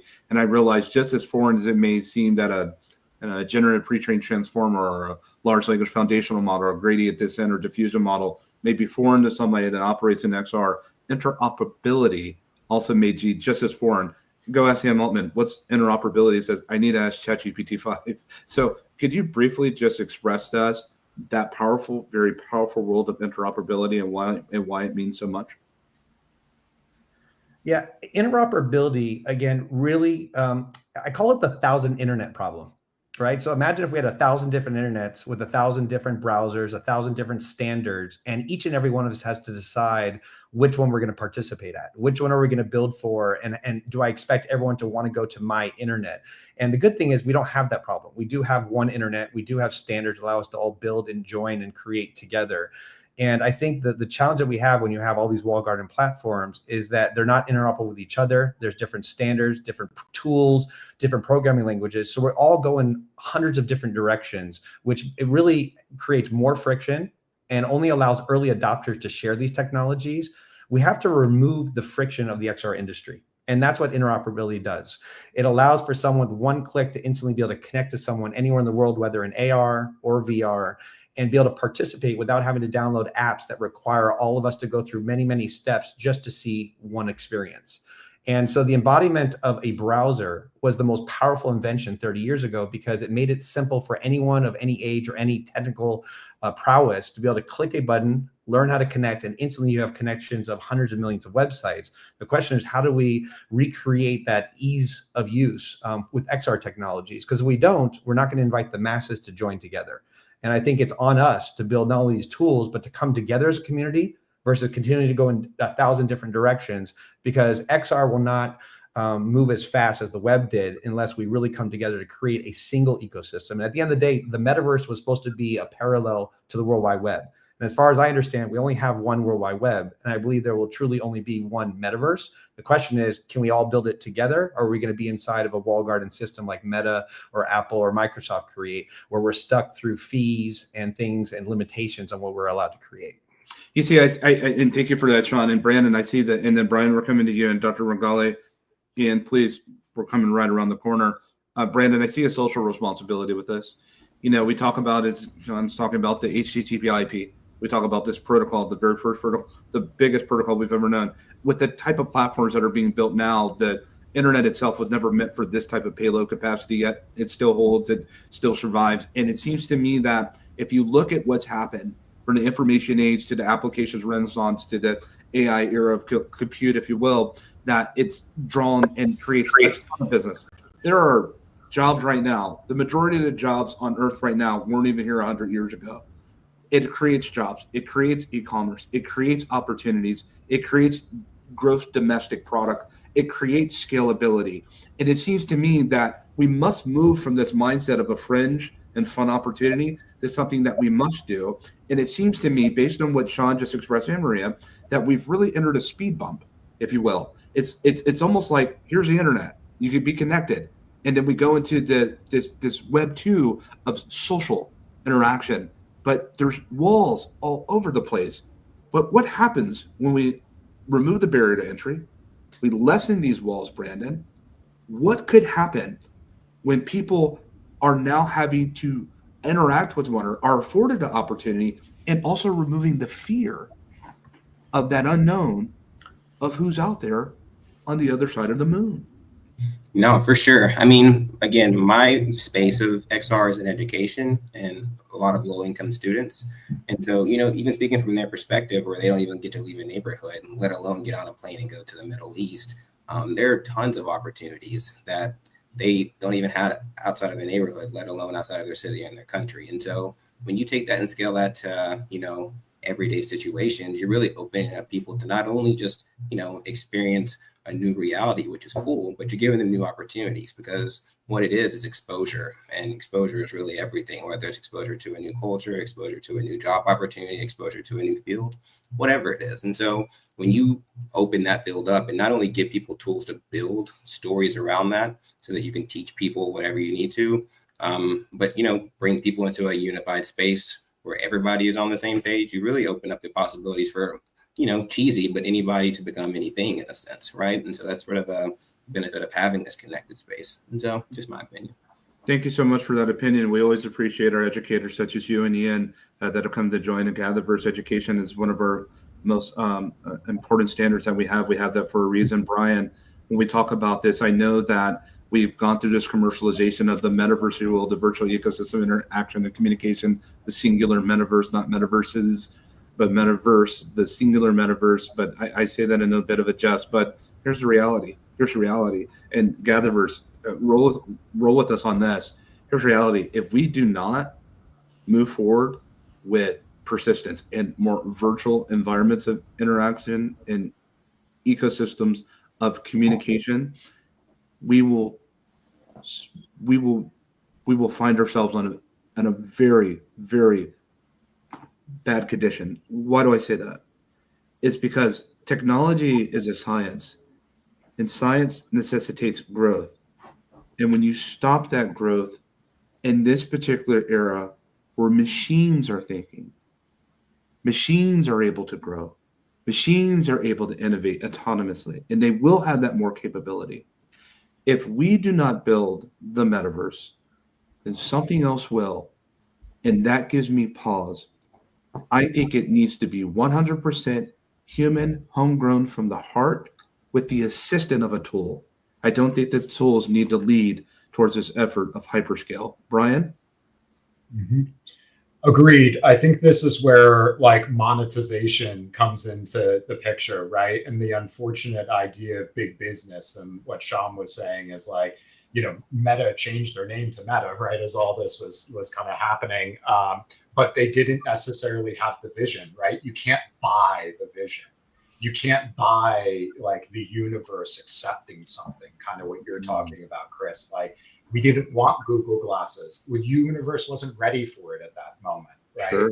So you can't really force something of this scale on people, which is why Meta couldn't just purchase Metaverse, and why they didn't know that, as Sean said, Metaverse is a giant technology stack all the way from traditional telecommunications infrastructure to virtual worlds. It's everything in between. It's all around you. It is just the representation of the spatial web. That's right. But we have to find ways to have young individuals find meaning in all of this. They need to, yes, remain curious, as Brandon is saying. Yes, we need to teach curiosity. And I think that's what Ian was saying too, is the psychology of not saying AI is going to replace me and saying I'm not in control and I can't do this. It's like, no, the opposite needs to happen. We need to teach people that they shouldn't be shirking responsibility. AI is us. We created it. If we're afraid of it, it's because we're afraid of ourselves. And in a way, we should be, because we haven't treated each other very well, and we haven't treated ourselves very well. And I think that's really where we need to better understand how we are empowered by these tools, how we realize that we are the ones who are walking the AI dog, right? And we have the power to shape this. And again, ask the question of where are we taking this together? Not defining it in its moment, because it's all moving at the speed of light. It's moving so fast that we can't keep up with it. That's the problem at this point. Thank you so much, Brian. And Dr. Rangali, do we become more healthier when we extend reality, when we become closer together? Do we become more healthier? Yeah, I think we'll become healthier, especially for young people. So if we learn the technical learning curves, right, this will happen.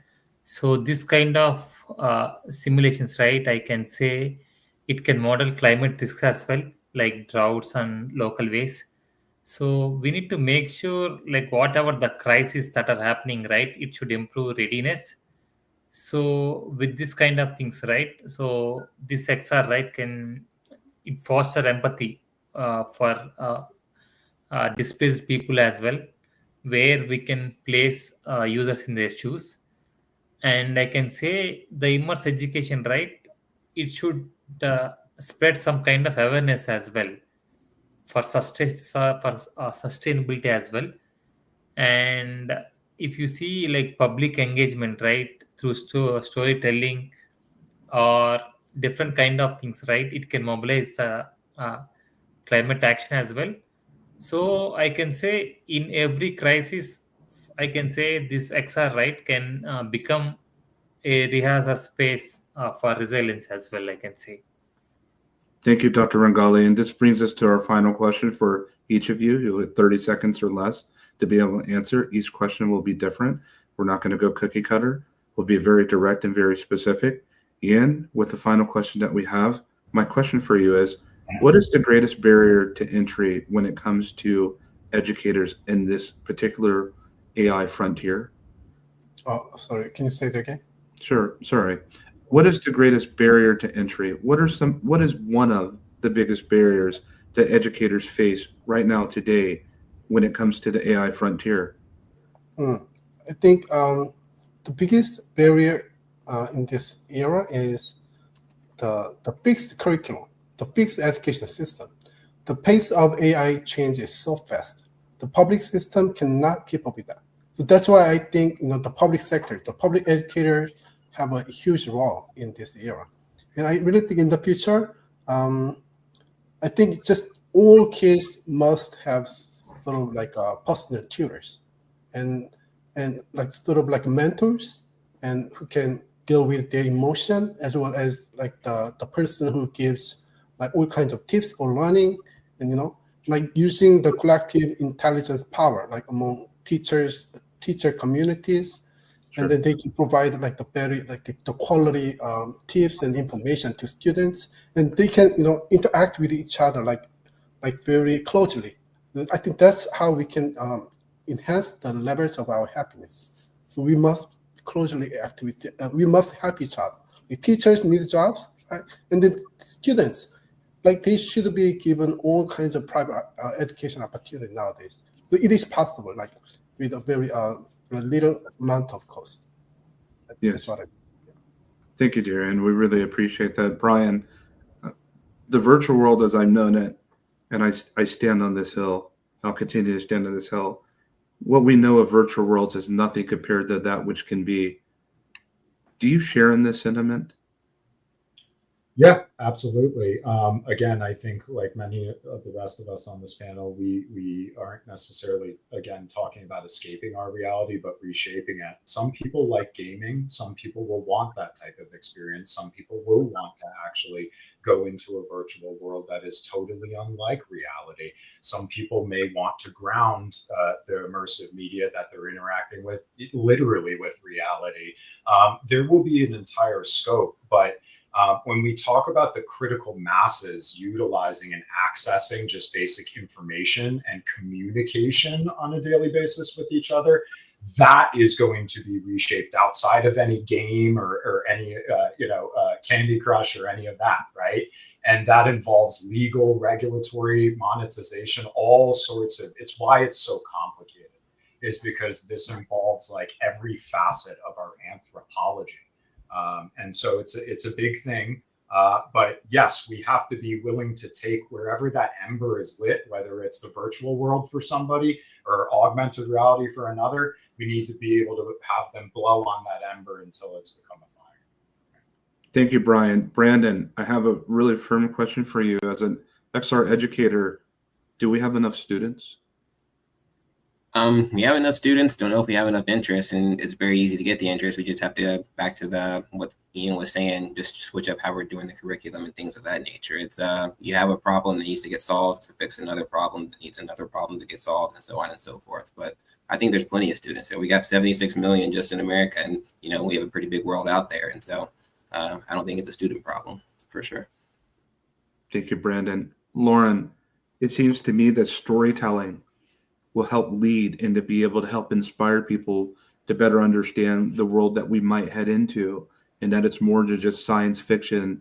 Do you share in the need for more storytelling? Yeah, I think so. I think that storytelling is like what can make something more entertaining. Like how I mentioned earlier, like if you're trying to teach somebody heart surgery, but you want to spark interest and make it kind of gamified, I think that that's a really good way to have higher retention rate, because then they're learning something serious, but it's kind of fun and silly, and then you can take it up to the next step and actually practice it. Like in regards to this example, like a proper heart surgery, maybe on a cadaver or something like that. So I think storytelling is a really great way to get people engaged and kind of hooked. I see. Thank you. And Dr. Regali, as someone that's been in education and academia for some time, is the world ready? Is the world ready to be taught this type of new education on this new infrastructure? Are they mentally ready to be able to take this world to the next level of what's going to be needed in this time of great disruption? Yeah, I think people are getting ready. Like if they are not ready, right, eventually they are out of scope. Like if they need to enhance, everyone needs to enhance. And if it is become affordable and safe, right, and if we spread to everyone, saying like this is affordable and this is very comfortable for you guys to use, and if you tell them saying like we don't have security concerns, it make people more hesitant and people will eventually get adopted to that.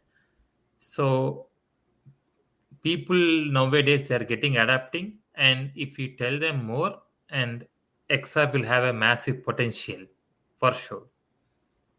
Thank you, Dr. Regali.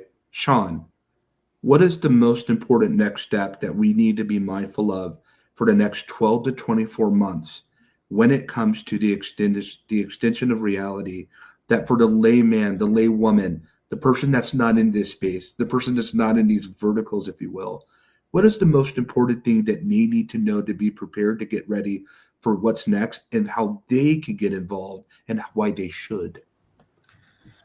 Yeah, that's a great question. I think you need to introduce technologies that affect us immediately, and I think the masses will follow. And if you look at cell phones came out and they were traditionally used just for business because they were very expensive. There were newer technologies, but there was definitely an ROI, so it was worth the corporations to get in and give the ability to communicate within their employees and whatnot. And I think it's going to be very, very similar. I think the future is really going to be AR glasses. And I know it's a hot take. I think a lot of people, I know Google Glass was earlier, like Brian mentioned, but AR glasses will replace cell phones. And I think for us to even think that's not going to happen, we just look at history. A lot of people, like, when the cell phones came out, they're like, why do we need cell phones? We have landlines. There's no reason to even have this. They couldn't conceptualize all the tools eventually that a cell phone will bring to your daily life. Grandmothers and grandfathers have cell phones today, and they can connect with their kids and their grandkids and do things that are pertinent to them. And then there's corporations that do this. XR, the AR glasses is going to allow us to connect in the real world, and it's actually going to make virtual reality more important. And I'll tell you why. Because if I can join from the comfort of my home someone in the real world and be able to interact with them that are things that are happening right now, virtual reality goes beyond a gaming console. And that's why Meta, when they brought out the Meta Quest, they had like 20 million sales a year, which is very kind of in parallel to gaming consoles. And they all of a sudden went to another direction because they're like, how are we going to sell 1 billion gaming consoles? The answer is it won't happen. And so they went to AR glasses, which every single person, imagine even a grandmother, grandparents can put on AR glasses and instantly be at the table or inside your children's houses to interact with your grandchildren and see them and interact with them. That is what reality 2.0 is. And that's the power of XR. And so I think right now we have to, as technologists, make it as simple make it cost effective, and remove the barriers of entry to actually be able to get into these experiences. To ask someone to download Roblox, install Roblox, create an account, create an avatar just to get into one experience, and then I have to rinse and repeat on every platform, that's not inviting the masses, Christopher. So we need to create a way that it's a one click and I'm instantly connect with anyone in the world, with any application, with any AI. That is going to make it seamless for all of us to start participating in these technologies. And I agree with you. We have to move from technology to what it actually does for us. And that's the interoperability, the ease of use, and the lack of friction. I really appreciate how this has come all the way full circle. And Maria, this is so appropriate for you and all the things that you do. It seems to me that when I think about this and the magnitude of what Sean just said, it talked about that one click, right? That one click access. This is the same thing that we've done with GatherVerse.live. I wanted to make GatherVerse so you didn't have to log into anything to be here. And that's why the majority of the people, they don't go to YouTube, they don't go to LinkedIn, they're there. I know that y'all are there, but they are right now, many of them are on LinkedIn and business and in your pages that you reshare and X and more. But right now, they're at GatherVerse.live. We made it super simple, easy. And this is why we continue to sustain. Maria, with all that you do and the leadership that you do in this space, with your immersive and what you're doing incredibly in Portugal, I'd like for you to close this whole thing out with whatever's on your heart and mind, please.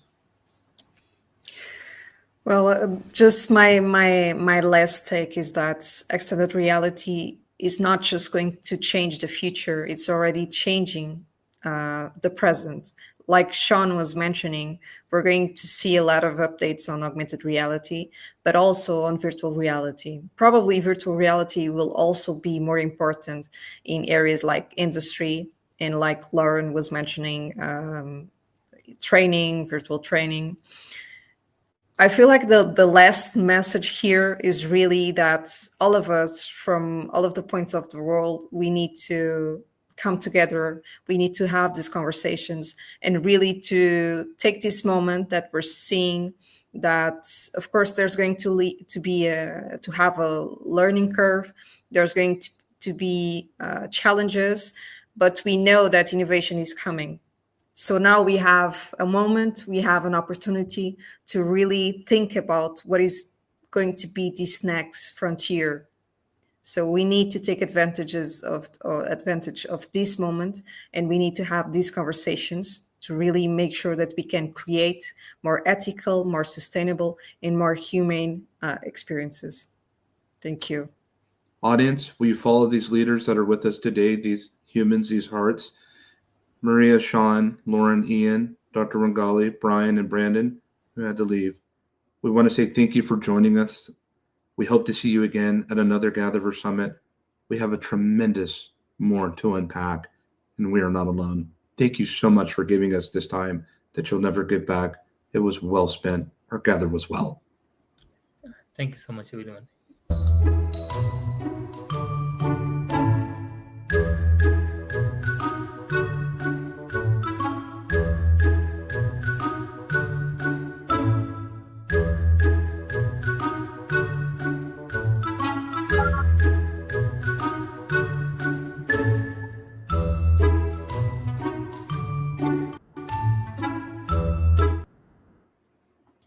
You heard it. You heard the expressions from those here at GatherVerse Tech for Humanity Summit Series, Middle East. We've arrived. And with that comes the conclusion of our day one. Today I learned about culture, what culture are training the AI models. Today I learned that we have an extraordinary opportunity beyond our fears to get to know one another more than we ever have before. And when I was born into this world, admittedly, the internet didn't exist. It was a concept. It was being worked on in a lab, engineered. The further in my schooling I arose, the closer I became to a world that no one before me and no one before my generation had ever become. That we were communicating and speaking to people from different cities and felt like different worlds away. And then one day we saw each other in ways we've never seen each other before in digital pixelation. We communicated and we expressed. We laughed, we shared, we cried. We're heading into a new place, if you will, digitally, of expression and communication, where it seems to me that trust must be the most important ingredient. Why do I say this? Because as you see me now, I believe there can one day be a visualization of me that looks just like me, or just like any of the speakers that we've had today, that will sound like any of the speakers that we had today that have joined us, using their diction, their language, their mannerisms, their accessories, their attire. And I believe I will not be able to tell the difference. And if we are going to, as the last roundtable just talked about, arrive together in centralization, these amalgamation of cultures coming together, which is extraordinary, then my goodness, let's do it safely. And let there be a grain of trust that's on deck. Not just for us. Because this I can see in my generation, but my goodness, what are we building for our children's lives? What will they inherit from what we innovate? We've heard it today. We've expressed with those from the Middle East, those that influence and impact the Middle East, as the Middle East impacts us. There's not one continent that's better than the others. Yes, we're a very competitive species, aren't we? But at the end of the day, it seems to me that my heart is just like your heart, and your heart is just like my heart. And this is where we convene together in GatherVerse for day one, a Tech for Humanity Summit series, Middle East, where accessibility and education and community and equality and safety, privacy, wellness, ethics, trust, care, and compassion matter. They mean something. My goodness, look how far we've come. And we have yet so much further to go. We are not alone. Good night, everyone. We'll see you tomorrow. Our gather was well. And for the next time that we meet, may our gather be well.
and a trunk,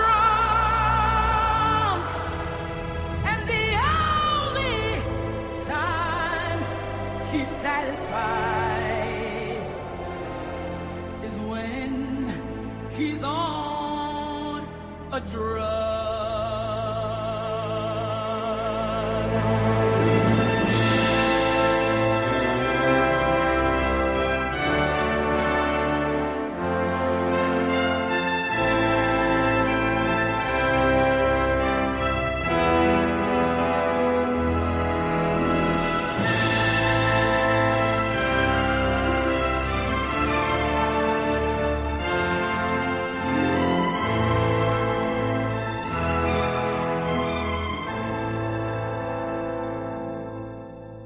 Oh, mothers, tell your children not to do what I have done.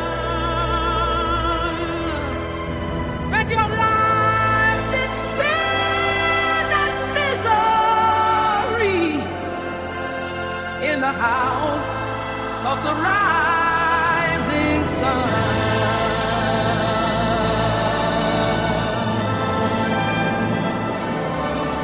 Well, I got one foot on the platform, the other foot on the trail. Going back to New Orleans to wear that ball and chain.